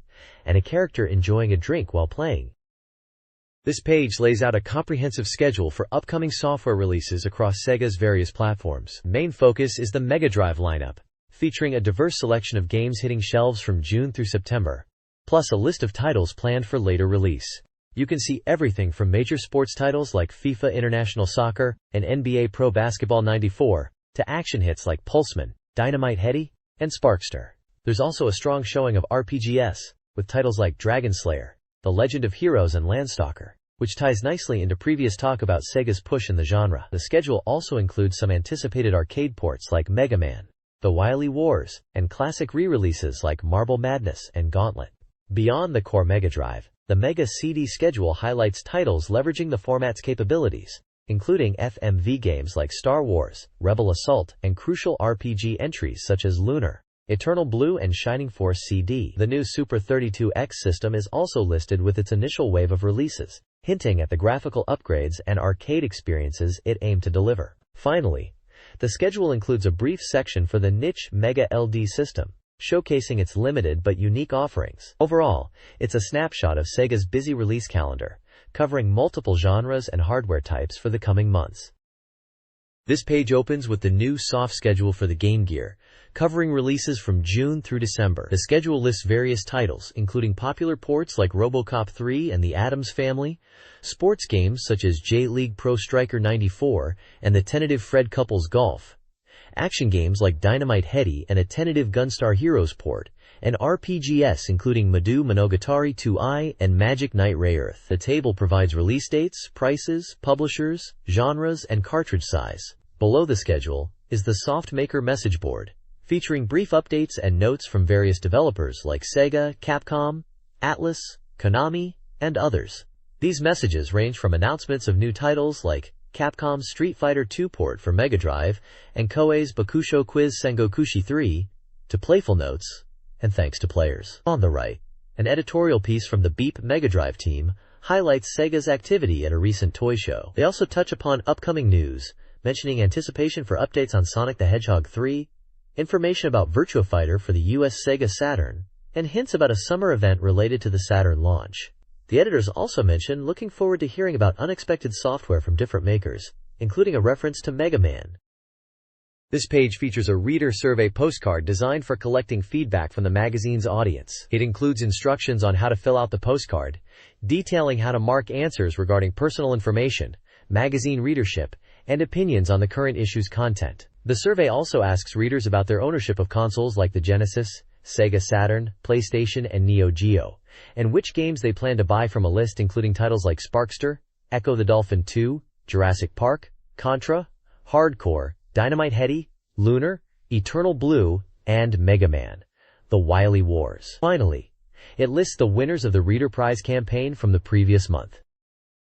This page features a special report on the grand unveiling of the Sega Saturn, titled, "Come Out Saturn!" The article covers the system's public debut at the Tokyo Toy Show on June 8th, where its official name, Sega Saturn, was confirmed. This was a huge deal, as previously only Virtua Fighter had been announced for the system. At the show, Sega went all out, revealing a total of 17 titles for the Saturn, demonstrating their intense focus on the next generation. What was particularly exciting was that they weren't just showing off artwork or arcade footage.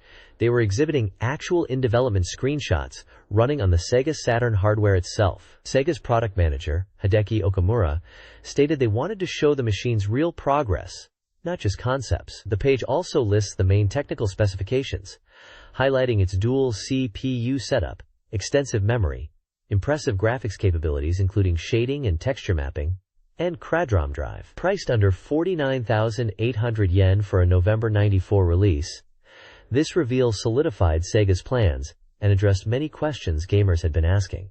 Exhibits for the Genesis and Sega CD, along with the 32X, were also present, showing Sega's overall strength, but the Saturn was clearly the star, signaling a strong start to the '94 gaming season. The page also includes a clear image of the sleek Sega Saturn console itself. This page delves into the Sega Saturn's diverse software lineup revealed at the '94 Tokyo Toy Show, showcasing the entertainment world the console is set to provide. It emphasizes how Sega is fully utilizing the Saturn's graphical capabilities, particularly 3D CG and texture mapping, to create game worlds previously impossible on 16-bit machines. The page highlights 3 key titles across different genres. Clockwork Knight is presented as an innovative action game that brings a world of toys to life after midnight, making full use of the Saturn's shading and texture mapping features, and was noted as being playable at the show. Panzer Dragoon is introduced as a stunning 3D shooting game, where the player controls a dragon rider, praised for its detailed 3D environments and dynamic camera work. Finally, Blue Seed, an RPG based on the popular manga series, is featured for its use of animated sequences in a card battle system, demonstrating the Saturn's video playback capabilities. These games illustrate Sega's focus on delivering visually rich and varied experiences on the new hardware. This page continues showcasing the Sega Saturn's growing software library, focusing on titles that leverage the console's power to create immersive 3D worlds and realistic experiences. Featured prominently is Virtua Fighter, presented as a flagship title demonstrating the Saturn's capabilities with its arcade-perfect movement, despite visuals still being early in development at 30% completion. Screens display impressive polygonal character models in dynamic combat poses. For sports fans, Greatest 9 promises a super-realistic baseball simulation featuring real pro players in stadiums, rendered with polygons and textures, capturing the virtual feel of the game. Another sports entry, Victory Goal, tentative, is a polygonal soccer game expected to be based on the J.League, utilizing varied 3D graphics and including replay features. Pebble Beach no Hato brings golf to the Saturn, using 3D CG alongside live-action video for remarkably realistic player movements. The page also highlights Daytona USA, another key title alongside Virtua Fighter, which was shown with textured car models, suggesting potentially swift development due to shared technology. Finally, Daedalus, tentative, is introduced as a space shooting game that fully utilizes the Saturn's 3D CG and PCM sound, noting the distinct improvement in mech movement compared to older 16-bit systems. These games demonstrate Sega's push into diverse genres while maximizing the Saturn's advanced hardware features. This page dives into the Sega Saturn's dramatic world, showcasing titles that leverage the console's capabilities for interactive adventures using full-motion video and 3D CG. First up is Rampo, a virtual cinema experience based on the movie, combining live-action video and 3D CG to recreate the fantastical world of Edogawa Rampo. It aims for immersive, full-screen visuals where player choices influence the branching story. A screenshot shows the cast, including actress Rika Adachi. Next is True Story. Yumemikon Tentative, a new Sega Saturn version of the earlier Yumemikon no Monogatari from the Mega CD. This isn't just a sequel.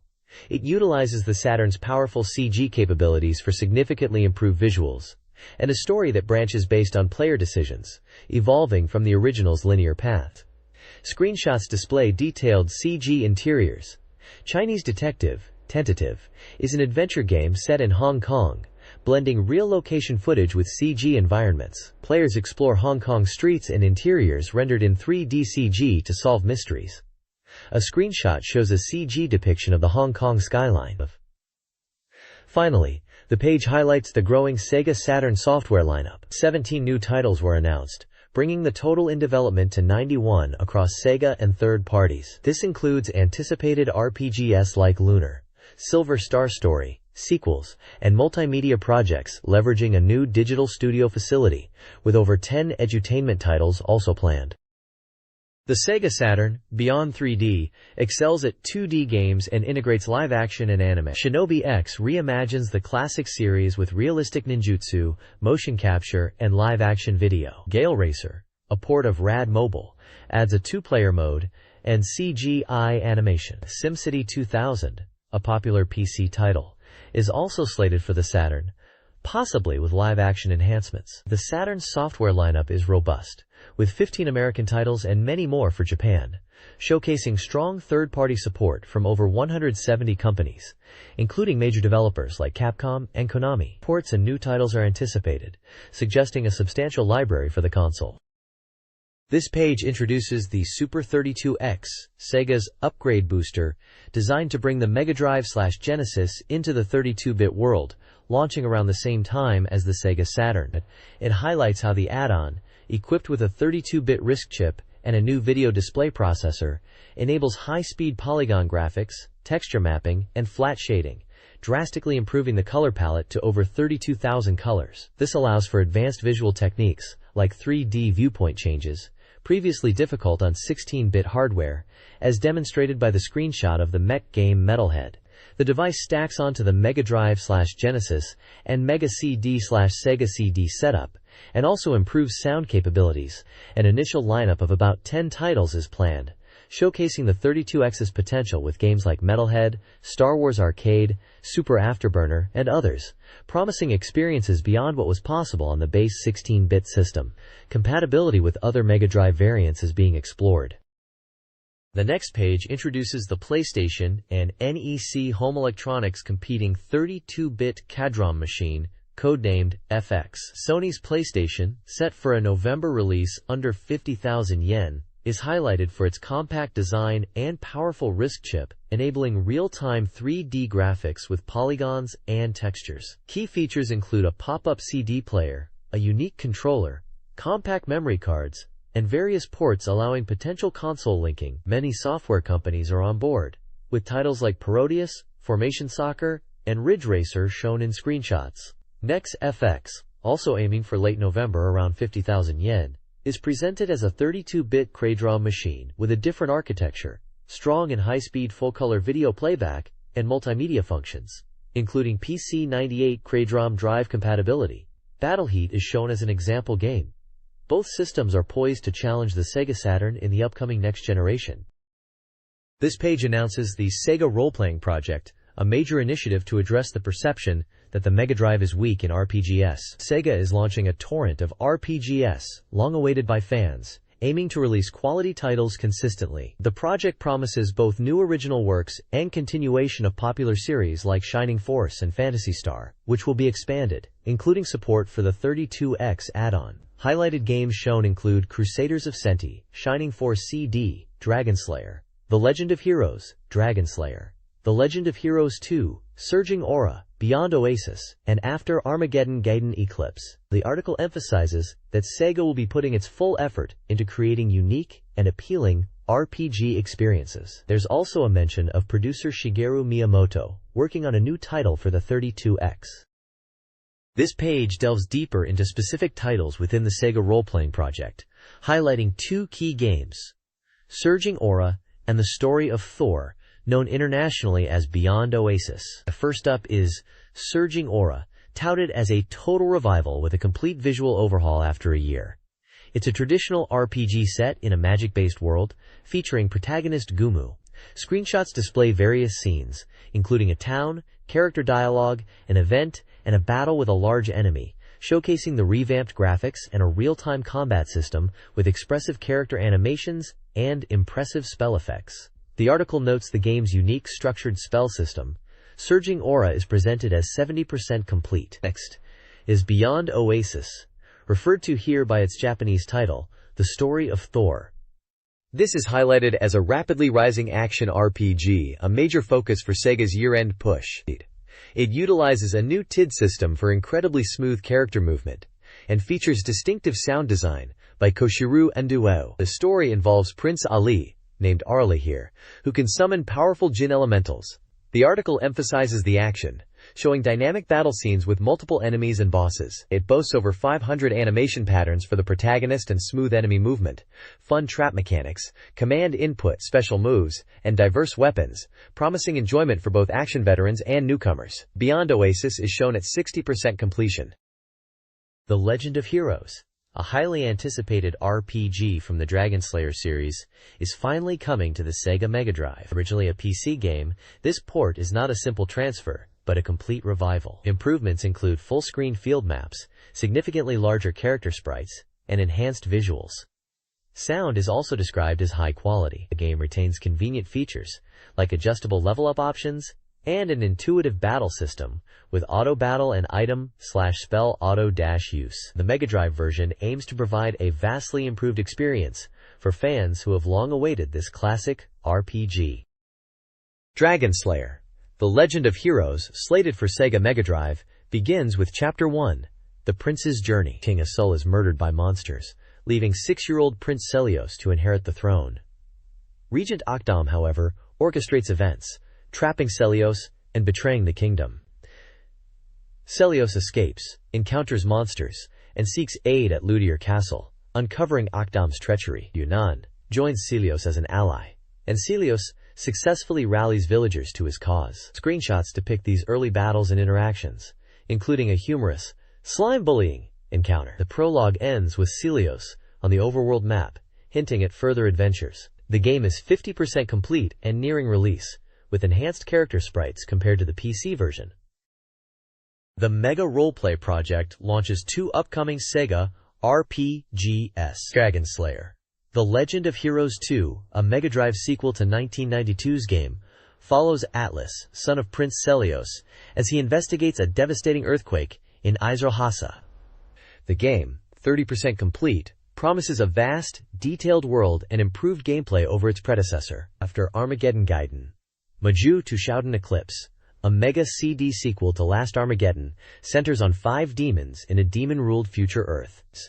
Set in Eclipse, the 40% complete game features a unique battle system, detailed graphics, and an evolving level-up system, promising a distinctive RPG experience. This page focuses on Crusader of Senti, known in Japan as Shinsou Seiki Ragnasenti, part of Sega's Mega Roleplay project. Released on June 17th, this is presented as a unique action RPG, distinct from others, aiming for a heartwarming scenario. The story centers on a young boy who, upon turning 14, loses the ability to understand human speech, but gains the ability to communicate with animals. His journey involves traveling with these animal companions to regain his voice. Screenshots display various aspects of the game, including the overworld map, interior dungeon areas, and combat/menu interfaces highlighting the diverse animal partners. The gameplay is highlighted as a play-friendly action RPG, with a robust animal option system that was central to the game's world design from the start. Players can have up to 2 animal companions active at once, and these animals possess different abilities that aid the protagonist in various situations. Character progression seems tied to learning skills and abilities during the adventure. Developer interviews touch upon the game's planning, the unique scenario focusing on human-animal bonds, the challenge of creating vibrant graphics comparable to rival consoles, and the programming complexity, especially concerning character movement and map interactions. They emphasize the detailed production and hope players will explore every corner of the game and discover the many animal combinations. This page continues the adventure in Crusader of Senti, detailing key locations and bosses. First up is Frisia Castle, an ice-covered land where the floor is slippery. You'll need help to cross the sea to reach it. The boss here is a snowman-like creature that shifts between fire and ice forms, requiring you to strategically switch between your animal companions, like the lion for fire and the penguin for ice. Defeating this boss opens the path to the next area. That area is the Root Shrine, located in the sea. A challenging mechanic here is a constantly ticking timer representing your health. You need to find safe spots to replenish it. Watch out for bubbles that impede movement. The boss guarding this shrine is Leviathan, a powerful sea creature. After obtaining a special seed, you return to the Tower of Babel. The elevator is broken, forcing you to ascend floor by floor through puzzle-like levels. Planting the seed at the tower's summit grants access to the world above the clouds. Saint Heaven. Saint Heaven is a mysterious place, filled with traps and puzzles that often require revisiting areas. As you venture deeper, the path becomes less clear, relying on cryptic messages. The journey culminates in a showdown with the final boss, a formidable dragon. Defeating the dragon supposedly restores human language, but the narrative hints at a significant twist or emotional impact on the protagonist. The next page delves further into the world of Crusader of Senti. It revisits familiar locations like Iris Town and Soleil Town, which the protagonist returns to after regaining the ability to speak human language. The text highlights the unusual phenomenon of constant snow in the Iris region, a departure from its usual state, and the importance of gathering information from the now understandable townspeople. The page also discusses a mysterious large hole near Iris Town, where talking to plants seems to be a key element. It touches upon a journey back to the past, a distorted version of the Iris region, where areas like the animal village haven't formed yet. A crucial late-game quest involves collecting 3 metals, copper, silver, and gold, seemingly obtained from the Rafflesia training ground mentioned earlier in the game. Gathering these metals is necessary to receive a powerful holy sword from the king, essential for the challenges ahead. The page concludes by celebrating the game's completion, highlighting its graphics, varied actions, deep story, and detailed presentation, confirming it's a must-play. The next page focuses on the full arcade perfect port of Mortal Kombat for the Sega Genesis and Mega CD. It highlights the essence of the killing blow, referring to the brutal fatalities that define the game's unique appeal. The text praises the game for recreating the arcade experience, mentioning tactics against the final boss, Shang Tsung, and the sub-boss, Goro. The page features screenshots showing intense battles, including a finisher screen, a bonus stage, and the fight against Goro. It dedicates sections to introducing the fatalities for key characters like Johnny Cage, Liu Kang, and Sonya Blade, describing their gruesome nature and hinting at the input timing required after winning 2 rounds. It's clear the reviewer finds the fatalities a major highlight of the game. This page continues the deep dive into the arcade-perfect Genesis/Mega CD port of Mortal Kombat. It focuses on the game's formidable bosses, the 4-armed powerhouse Goro, and the shape-shifting sorcerer Shang Tsung, highlighting Goro's brutal strength and Shang Tsung's ability to transform into other fighters, a key element of the battles against them.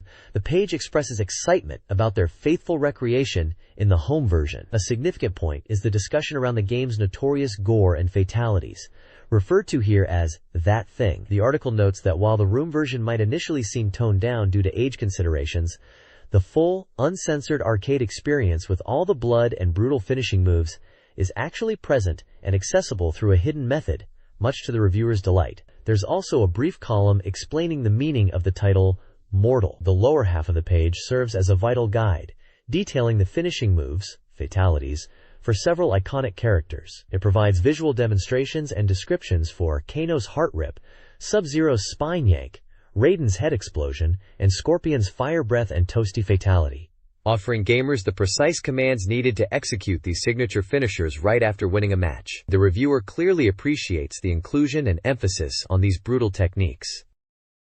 The next page features a preview for Langrisser 2, known as Warsong 2 in the West, as part of a hot menu section highlighting upcoming games. The page opens by discussing the game's progress, noting it's 70% complete and set for an early August release, priced at 9,800 yen for a 16 meters plus B4 cartridge. The focus shifts to continuing the story from the previous preview, which covered scenarios 13, ending with the hero reaching the Great Temple of Light. This article delves into scenarios 4 through 6. A prominent illustration of the character Rihanna, a key figure in the story, is shown alongside a screenshot of the game's title screen. The page also includes a detailed setting introduction corner, specifically highlighting a basic troop effectiveness chart. This diagram illustrates which unit types have advantages over others, covering core units like cavalry, pikemen, infantry, archers, and flying units, as well as specific enemy types like monks, guardmen, undead, and slimes. The text explains how to read the chart and mentions that the game system introduces more unit types and the ability for archers to perform indirect attacks, making the strategic depth quite detailed. The preview encourages players to understand these relationships to gain an advantage in battles. Warsong 2 Scenarios 4 and 5 Preview. Scenario 4, Great Temple of Light, pits the party against Morgan and the Rhaegar Empire, requiring defeating Morgan to win. Dark Elf archers are a key threat. Scenario 5, Roar of the Demonic Beasts, follows the temple battle. Lyanna is vulnerable, and Morgan is fleeing. The goal is to pursue Morgan and secure the map's upper part within 22 turns, with Sherry joining the fight. Pikemen are suggested for dealing with werewolves, and ambushes are anticipated. Warsong 2's Scenario 6, Old Hero Aaron, details Elwyn and the party's pursuit of Morgan into a village where they face veteran swordsman Aaron. Victory hinges on defeating Morgan, while losing all villagers, or Elwyn means defeat. Key allies include Elwyn, Hines, Scott, Lyanna, Sherry, and village clerics. Enemies comprise various commanders and Morgan. Sherry, a skilled swordswoman and princess of Calcis, is profiled. Aaron is a reliable, eccentric old warrior. The plot centers on protecting Lyanna and the legendary swords Langrisser and Alhazard, pursued by the Empire. Future scenarios will feature battles against undead, the return of generals Leon and Laird, the mysterious Basil, and unique locations like a dungeon and a witch's house. Character interactions and expressions will drive the story, promising immersive gameplay by the end of Scenario 6. This page covers the simulation game Uncharted Waters 2, New Horizons, highlighting the appeal of a life spent exploring the vast oceans. It introduces the game's 6 unique protagonists, each with their own background and aspirations, such as a professor, a merchant's son burdened by debt, a pirate seeking revenge, and a knight on a mission. The article notes the system is more accessible than the previous title, making it suitable for newcomers. Screenshots showcase key gameplay elements, including world map navigation, port visits, discovering points of interest like rare creatures, and naval combat. The focus in ship battles is emphasized as destroying the enemy flagship. The page concludes with a brief message from the developer. This page delves into the Mega Drive port of Fatal Fury 2, following up on previous coverage of the game's system mechanics. This time, the focus is entirely on the characters and how they play. The article highlights the survival match mode as a fun addition unique to this version, where health doesn't recover between opponents, making victory a significant challenge. Character breakdowns detail specific changes. Terry Bogard's Burn Knuckle is noted for now hitting twice, and the Power Geyser is easier to execute. Andy Bogard's Shoryudan is mentioned as hitting twice, regardless of strength, and his overall rush attacks are stronger. Joe Higashi's Hurricane Upper is highlighted as being strong even when interrupted mid-motion, and his Slash Kick and Tiger Kick are still effective tools. Specific differences for the Mega Drive version are also covered, including 3 speed settings, with Special being the fastest, and the general feel of controls being praised for playability. The victory screens showing character faces are also pointed out. Overall, the review conveys that the Mega Drive port offers a solid fighting experience, with interesting mode additions and character adjustments. This Mega Drive port of Fatal Fury 2 features significant character adjustments. Big Bear's giant bomb hits twice, and his super dropkick charges faster. Jubei Yamada has minimal changes, though his dive kick is potent. Cheng Sinzan's speed is increased, making his special projectiles easier to use, especially in corners. Kim Kafwan's flying kick connects after ground kicks and in the air, and his special attack hits airborne opponents. Mekmai Shiranui is lauded for her easy-to-use combos, including the Musabi no Mai dive and the easy-to-chain Ryuenbu. Core mechanics like the guard attack and line movement are emphasized, with praise for the special speed setting. The article also promotes a Fatal Fury movie and contest. Developers mention the game's release date and future content beyond Fatal Fury 2. This page features the Mega Drive version of Pretty Soldier Sailor Moon, a fighting action game that builds upon the Super Famicom release with added power-ups. The article highlights the game's appeal, not just for fans of the original series but for action game enthusiasts in general, thanks to its deep combat system. Each of the Sailor Guardians has a rich moveset, including punches, kicks, throws, combos, and special techniques. Crucially, the Mega Drive version adds command-based special moves, expanding the combat options significantly. Screenshots show the character select screen featuring Sailor Moon, Mercury, Mars, Jupiter, and Venus, dynamic gameplay moments depicting combat against enemies, and the post-stage score screen, which rates performance based on speed and damage taken. The reviewer praises the command moves as adding depth and making the game more exciting. There's also a brief mention of the scoring system, noting its influence on overall ranking and the challenge of achieving high marks. The article provides a glimpse into the command inputs for special moves for each of the main characters. This page delves further into Pretty Soldier Sailor Moon on the Mega Drive, focusing on the challenges presented in Stage 4. By this point, enemy attacks are significantly tougher. The stage itself takes place in the Starlight Tower, a structure made of crystal, and warns players to watch out for an imposter Sailor Moon lurking within. Screenshots show gameplay in both the tower and a subsequent cavern area, indicating the stage has multiple environments. The page also highlights the strong enemies encountered as you progress, describing them as swarming at this point in the game. Examples shown include a bizarre clown-like character who uses tricky flying and sliding attacks, and a robotic foe that seems surprisingly tough despite its appearance, smashing things with a hammer. Finally, a section titled "A Word from the Manufacturer" reveals that they are finally releasing the command inputs for special moves, a key feature discussed on the previous page that adds depth to the combat. They encourage players to use these moves to really unleash their power as the MD version's release date approaches. A smaller section appears to be a collection of fan-submitted images or scenarios related to the series. This page continues the deep dive into the story mode of Lord Monarch Thorough Battle Legend on the Mega Drive. It covers the latter half of the game, specifically chapters 4 and 5, warning that the difficulty ramps up significantly with numerous tough events. First, the guide focuses on Chapter 4, The Forest Approaches. It describes a dangerous forest teeming with monsters, where the player must be cautious not to provoke the forest spirit, Yashi. The forest quickly regrows, making it difficult to expand territory. The key antagonist here is revealed to be Woodhead, a mysterious magic user who manipulates the forest. Screenshots depict forest gameplay, character dialogues from Alfred and Spanky, and a portrait of Woodhead. The text emphasizes the challenge of facing Woodhead and managing the rapidly expanding forest. Next is Chapter 5, The Push, which takes the player to the coast after escaping the forest. Here, they encounter Count Manta, a former circus leader plotting to unleash a massive tsunami using a weapon called Ushio No. 1. The guide notes this weapon takes 120 days to complete, adding a strategic element. Screenshots show coastal battles and dialogue featuring Spanky, highlighting the impending wave and the challenge of building structures like bridges in the face of this threat. The overall tone suggests these chapters present major obstacles that truly test the player's mastery of the game.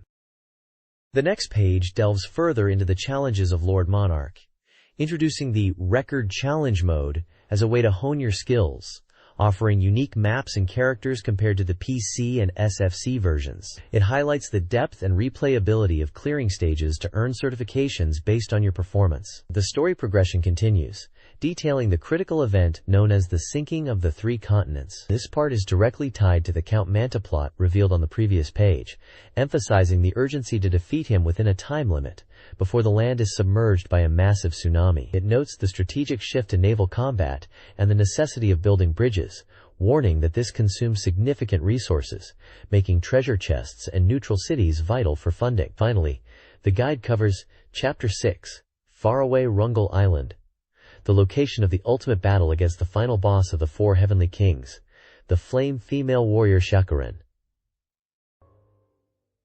Rungle Island is described as a terrifying volcanic landscape, erupting with lava. The central volcano is revealed to be the launch point for the ultimate villain Gul'dan's devastating curse bomb. Screenshots showcase intense battles on volcanic terrain, featuring dialogues with Alfred and Spanky, and a dramatic confrontation with Shakuren. The difficulty is high, with challenging enemies like salamanders and fire dragons, and the need to utilize special items like cold drops to navigate the fiery environment. Despite this major battle, the page concludes by teasing that the story still continues.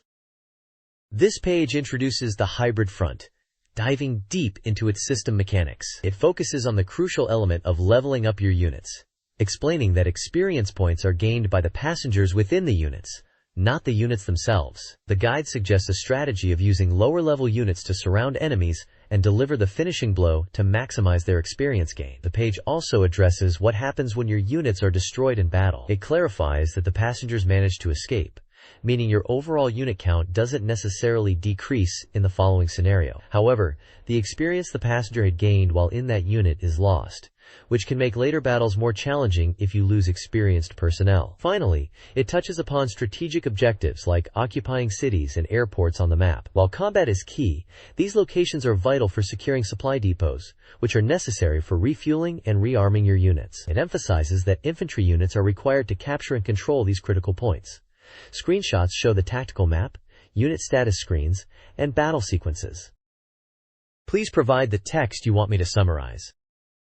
This page dives into NBA Pro Basketball 94, known internationally as NBA Showdown 94. It's presented as a full-fledged NBA simulation using authentic data from the 93-94 season, featuring all 27 teams and real player names like Scottie Pippen. The page highlights the game's exciting action, particularly focusing on flashy dunks and the welcome instant replay feature, perfect for reliving impressive plays. Players can choose from 3 main modes: exhibition for a quick match, a full season mode, or a playoff tournament.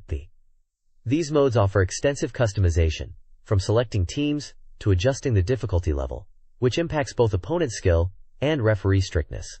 There's even pre- and post-game commentary to provide context on the teams. The developer notes that while the core might be familiar, this version boasts the latest data and new features. This page leads with the Mega CD press, spotlighting several upcoming titles, including Shining Force CD and Shadow of the Beast 2, before dedicating itself primarily to Lunar, Eternal Blue. The magazine is excited to announce the full reveal of the game's visual scenes, specifically the opening sequence, which is finally complete. They praise the opening's quality, noting the direction by Toshiyuki Kameoka and image boards by Satoshi Sato. Several compelling screenshots are shown, capturing key moments like a mystical tower floating in the sky, a strange celestial body, and Lucia, the game's central figure, seen sleeping within and emerging from a crystal. The captions invite readers to ponder the significance of these scenes and visuals. It's confirmed that Lunar, Eternal Blue is a single-player RPG, with the release date and price yet to be determined. The page indicates that the in-depth look at the game will continue. This page continues the focus on Lunar, Eternal Blue, featuring a large central image showcasing the game's protagonist, Hyro, alongside his party members, set against a dynamic background. Prominently displayed behind them is Lucia, the mysterious girl from the Blue Star. The page delves deeper into Lucia, highlighting her enigmatic nature, her apparent age, 16-17, contrasted with her unknown true age, and her initial lack of awareness of the world and human interaction, which leads to peculiar behavior. The content emphasizes that she is the central mystery of the narrative. Accompanying text notes how, as the story progresses and she interacts with the heroes, Lucia begins to show a more childlike and smiling side, expressing hope that she can remain a normal girl. The page also includes smaller images depicting Lucia, including a pixel art scene showing her interacting with the crystal, reinforcing her connection to this element seen on the previous page. At the top, a series of frames featuring Lucia hints at the game's animated sequences and her journey. This page delves further into Lunar, Eternal Blue, featuring commentary from director Toshiyuki Kubuka about the game's impactful opening sequence and his intentions behind its creation. He discusses the effort put into making the opening leave a lasting impression on players. The page also highlights that the in-game visuals and system are coming along well, showcasing changes to the command display and character status indicators. making important information easier to read. Additionally, there's a segment dedicated to the lore of the lunar world, specifically explaining the role and history of the legendary Dragon Master, mentioning figures like Alex from the original Lunar, the Silver Star as examples. Screenshots display the in-game command menu, dialogue scenes, and character status screens, giving a glimpse of the game's interface and presentation. This page introduces the 4 heroes of Althena from Lunar. Eternal Blue, highlighting their importance in the story. Pictured are Leo, Liner, Borgin, and Mirari, each with their own character portrait and description. The text explains that, just as the original Lunar, the Silver Star had its 4 heroes, Dyke, Mel, Lake, and Galeon. Eternal Blue features a new set of heroes who fought to save Althena and the world in the past, named in homage to the originals. These heroes are associated with the white, blue, black, and red dragons, respectively, and are entrusted with protecting important cities and areas. Leo is the head of Althena's Divine Guard, associated with the White Dragon, and captains the formidable battleship dragon ship Neo. Liner, Lanus, is a martial artist tied to the Blue Dragon, known for his motto of a sound mind in a sound body, and focusing on training young warriors. Borgin is the head of the Magic Guild, linked to the Black Dragon, boasting immense magical power. Finally, Mari is the head priestess, associated with the Red Dragon, depicted as young but highly capable, playing a key role in spreading Althena's ideals. The article notes their efforts to spread Althena's ideals and maintain world peace, and hints at their potential roles and history within the evolving world of Lunar. This page features a special interview for Lunar 2, Eternal Blue, highlighting the voice cast. Pictured are the voice actors for the game's main characters. Hikaru Midorikawa, who voices Hiro, Chisa Yokoyama, who voices Lucia, and Kumiko Nishihara, who voices Ruby. The interview took place during a break in the voice recording sessions, offering insights into their experiences working on the game. The actors discussed their impressions of their roles, the challenges they faced, and memorable scenes from the story. Chisa Yokoyama talks about portraying Lucia's emotional journey and the difficulties involved, while Kumiko Nishihara mentions the pressure of bringing the stylish Ruby to life while incorporating her own interpretation. Hikaru Midorikawa comments on the overall high-quality casting for the game. They also share their thoughts on the Lunar 2, Eternal Blue story itself, and express their excitement for the game's release, urging fans to play it and share their impressions. The page includes profiles of the voice actors, noting some of their other prominent roles, such as Chisa Yokoyama's work in Night Ramune and 40 and Tenchimuyo, and Hikaru Midorikawa's in Slam Dunk and Sailor Moon R. The overall tone is enthusiastic, reflecting the team's dedication to the project. This page unveils exciting details about Shining Force CD for the Sega CD. Previously shrouded in mystery, the mystery map has been revealed as part of a brand new, 3rd scenario added to this compilation. Shining Force CD brings together enhanced versions of the Shining Force Gaiden titles from the Game Gear, but the developers at Sonic Software Planning have created this entirely new adventure specifically for the Sega CD release. Featured in the article are interviews with director Hidego Takahashi and main programmer Yasuhiro Taguchi, who express immense enthusiasm for this 3rd scenario, stating it's the true highlight of the package. They mention its unique tone, which blends serious storytelling with playful elements, adding a distinct flavor to the Shining Force universe. The page also includes a screenshot showing the tactical battle system familiar to fans, along with a portrait and dialogue box, suggesting this new scenario includes character interactions and story events. The game is listed with a July 22nd release date, priced at 7,800 yen, confirming it's a single-player RPG that is 90% complete. This page delves into the story of the new 3rd scenario, exclusive to Shining Force CD. Picking up after the events of the first Gaiden game, Awakening of the Evil God, the story follows Max and Prince Nick of Cyprus as they travel to Cyprus for Nick's coronation. The ceremony is dramatically interrupted by a mysterious old woman named Daruba, who questions Nick's claim to the throne and challenges them to come to her mansion, setting off a new adventure. Screenshots showcase key moments, the dramatic interruption by Daruba with her unsettling portrait and dialogue, an eerie battle taking place in a graveyard against undead enemies like the Daruba Pixie, and the team finally heading towards Daruba's mansion. The page also highlights significant new features for Shining Force CD. Players can now select the game difficulty from the very beginning across 4 levels: Normal, easy/moderate, hard, and a challenging very hard. There's also a charming detail where a girl character offers unique comments depending on the difficulty level chosen, adding a personal touch to the experience. A prominent illustration of the intriguing new character, Daruba, is also featured. The next page continues the deep dive into Shining Force KD's third scenario, picking up inside Daruba's eerie mansion. It seems the mansion is hosting a rather unusual event, a grand banquet. Screenshots show battle scenes in rooms filled with tables, suggesting enemies might be participating in this drunken revelry. A key figure featured prominently is Churao, speculated to be a drunken fistmaster, or perhaps just a very strong drunkard. He's highlighted as a character who apparently gains strength the more he drinks, and can even breathe fire, hinting at a unique boss battle.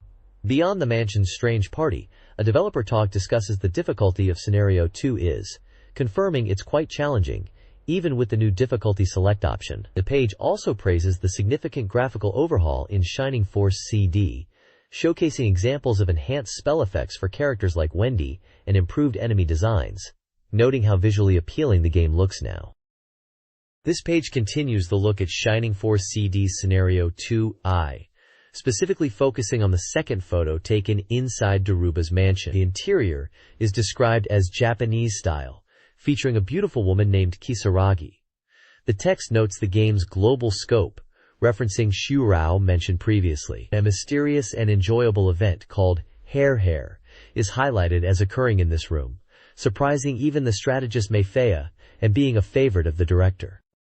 Kisaragi is presented as the key to understanding what Hair is, which seems to involve her offering to restore the party's stamina in a way linked to relieving fatigue. The event is described as bizarre and mysterious, leaving the reader to imagine its true nature. A battle screenshot is shown, possibly related to an encounter with Kisaragi or a similar Japanese-style foe, where 16 points of damage were dealt. The page also introduces a mysterious new character for Shining Force CD, tentatively named Boruto. He's depicted with a large hammer, resembling a carpenter or dwarf, but his true identity is unknown, with speculation he might be connected to Daruba's mansion. Finally, a developer discussion confirms Hair is the key word for Scenario 2I, emphasizing its unique expression and the need for players to focus on the detailed on-screen movements to avoid missing interesting scenes. They hint at the event's strange and imaginative quality, drawing comparisons to period dramas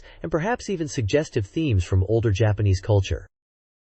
This page features a preview of Shadow of the Beast 2 for the Sega CD, a sequel to the atmospheric action game. The Black Beast is returning, and the game is highlighted as a hard action title from Psygnosis, licensed by Victor Entertainment in Japan, making its appearance on the Mega CD, promising a great story. The plot centers on the protagonist, who was freed from the Beast's curse in the first game. However, Zelek, thought to be defeated, is alive and seeks revenge, kidnapping the protagonist's baby sister. Returning to human form, the protagonist rises to accept Zelek's challenge. While primarily an action game, the sequel incorporates deeper adventure elements, including puzzle solving. The visuals are described as full animation, with screenshots showcasing the game's eerie atmosphere and detailed character sprites. The article includes a brief walkthrough for the beginning of the game, detailing the initial steps and encounters, such as deciding which direction to go, facing traps, and meeting a man sitting on a stump. Various enemies and situations are shown in accompanying screenshots, including strange trees, creatures, and a scene with Zelek capturing the baby sister. The game is presented as 90% complete, indicating a near-final build was reviewed. The challenges include dangerous traps and unique enemy encounters, like the man-eating fish and a goblin. This Sega CD guide for Shadow of the Beast 2 focuses on the game's intricate puzzles and traps. The guide emphasizes the importance of solving obstacles in a specific order, demonstrating this through examples like a rope climbing puzzle, a goblin hideout requiring specific enemy defeats and switch activation, and a marsh area with a crane puzzle that operates like a UFO catcher. The guide hints at future puzzles involving a transformed stone figure and the creature Shuran, while also noting a frustrating encounter where the protagonist immediately dies. Success depends heavily on observing the environment and solving puzzles in the correct sequence. This page features WWF Rage in the Cage for the Sega CD, released in Japan as WWF Mania Tour to coincide with a wrestling tour. It's presented as a powered-up version of WWF Royal Rumble, leveraging the CD format for enhanced production values and sound. The game boasts a roster of 20 top WWF superstars. The core gameplay is similar to the previous title, focusing on striking and grappling, but features more moves and special techniques. New modes are included, such as Deathmatch and Cage Deathmatch, where the match continues until someone is unable to fight. The page showcases screenshots of the action and individual portraits of many of the featured wrestlers, including major names like The Undertaker, Randy Savage, Mr. Perfect, Lex Luger, Yokozuna, Bret Hart, Shawn Michaels, and Razor Ramon, among others, highlighting their unique styles and backgrounds. The CD enhancements allow for impressive entrances and visuals. This page provides an update on the Sega Game Gear in July 1994, highlighting its continued relevance and popularity. It features several screenshots and details about the upcoming action game, Coca-Cola Kid, a collaboration between Sega and the Coca-Cola Company. Players take control of Cokie, the familiar character from Coca-Cola commercials, on a quest to rescue his teacher. The game is a side-scrolling action title featuring kicking, sliding, and special moves, including dash and frisbee actions, with dynamic boss battles incorporating versus fighting elements. The page also introduces the Handy Rate, a unique evaluation system for Game Gear titles that focuses on how well the game utilizes the system's portability features, allowing for play and pausing anywhere. This is presented as a standard separate from overall game completion or quality, specifically for portable gaming. Finally, there's a section encouraging players to take their Game Gear outside and play in public, emphasizing the joy of portable gaming beyond the home. This page reviews 3 upcoming Gear games: Smash TV, RoboCop 3, and the Addams Family. Using the Handy Rate system, Smash TV receives a 71, indicating a reasonably successful portable adaptation despite control issues. RoboCop 3 scores a low 38, suggesting pacing or complexity problems. Similarly, the Addams Family earns a 35, indicating potential issues with puzzles or exploration in a portable format. The page also promotes older, well-suited titles like Pac-Man and Shanghai Mahjong. This page previews 4 upcoming Game Gear titles. First up is Zoel, a platformer described as a simple action game where you collect items and defeat enemies across various themed worlds, scoring a handy rate of 62. Next is J.League GG Pro Striker 94, the first official J.League soccer game for the system, featuring updated player data and rules, supporting link cable battles, and earning a high handy rate of 78. There's also Nazupuyo 3, featuring Arle Nadja, a puzzle spin-off of Puyo Puyo with improved graphics, RPG story elements, and new block types, receiving a handy rate of 76. Finally, the page shows Street Basket, tentative title, a 2-on-2 street basketball game highlighted for its simple controls and communication play. Currently, 70% complete. The GG Hotline mentions Acclaim's upcoming Batter Up vs. the World, and the Itchy and Scratchy game, alongside Sega's own releases like Madu Monogatari and Sonic the Hedgehog 2. Please provide the text you would like me to summarize. This page is from the BeepMD Cheat League section, featuring user-submitted tips and tricks for various games. First up is a cheat for a game titled Battle Fantasy, allowing players to use boss characters like Jado and the final boss by holding the mode button and pressing A or B on the character select screen. Next, for Art of Fighting, you can access a special setting mode right after powering on the console. By quickly inputting ABBACC, ABBACC, and then pressing start, you can adjust handicap and kick recovery speed.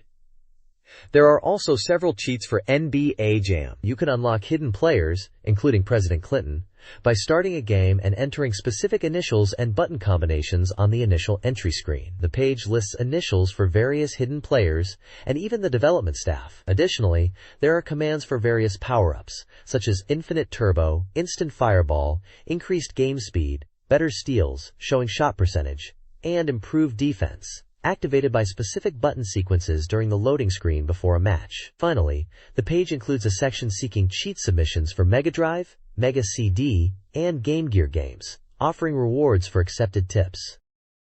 This page features the Difficult Games International Rescue Mission, where readers can get help with challenging games. First up is a question about Flicky, part of the game No Can Doom compilation.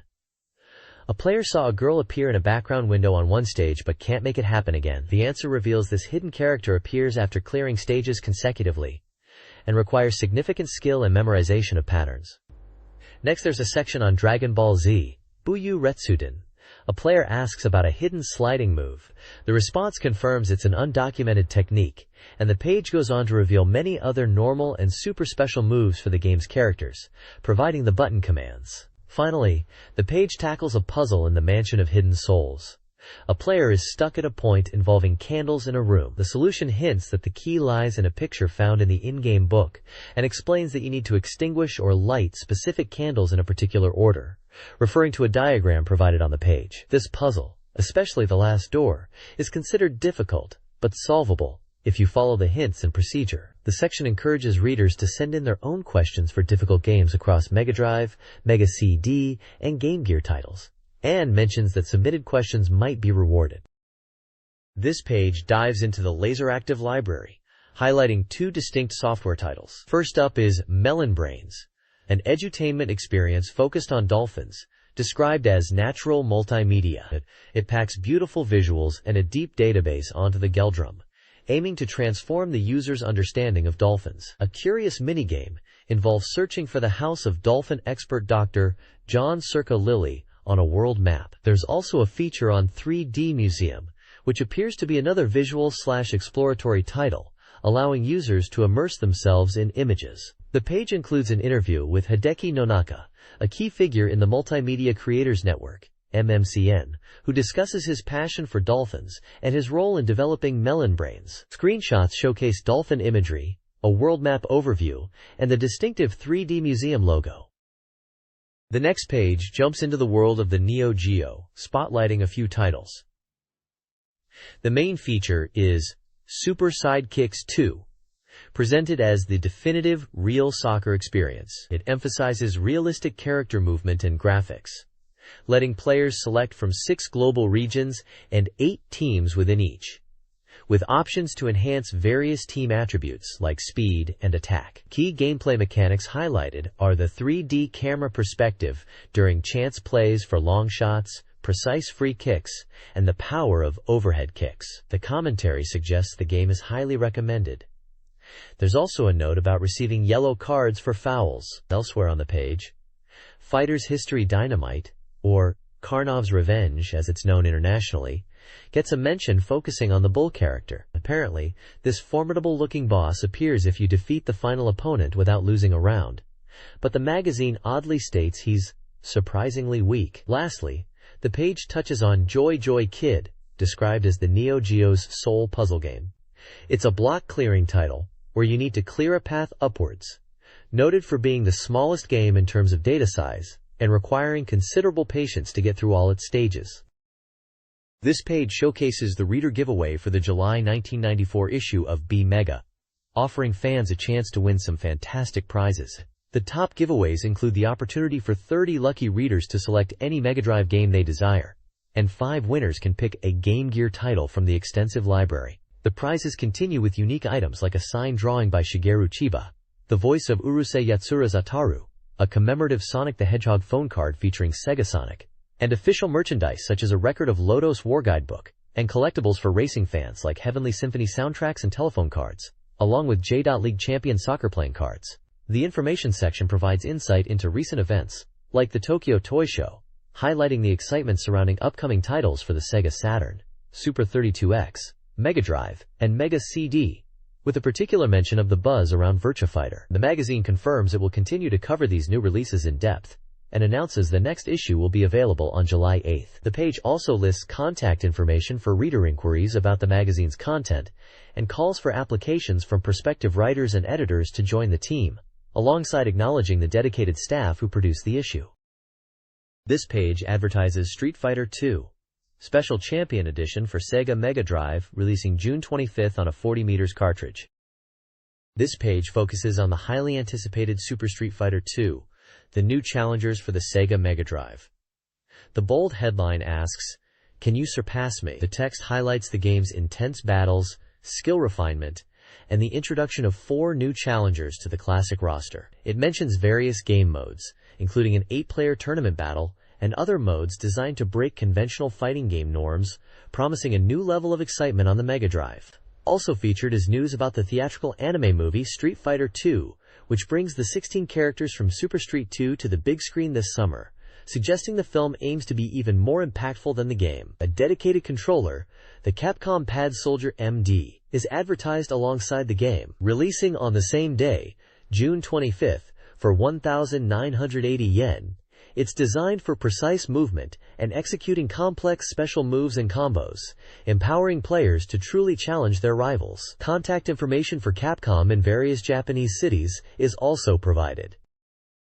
This page features the first installment of the Mega Pure project, focusing on high-quality RPGs for the Mega Drive. The spotlight is on Ragnosenti, known internationally as Ragnosenti, the new creation. The striking artwork shows the main character alongside his animal companion in a vibrant fantasy world, while the screenshots display the game's top-down action RPG gameplay.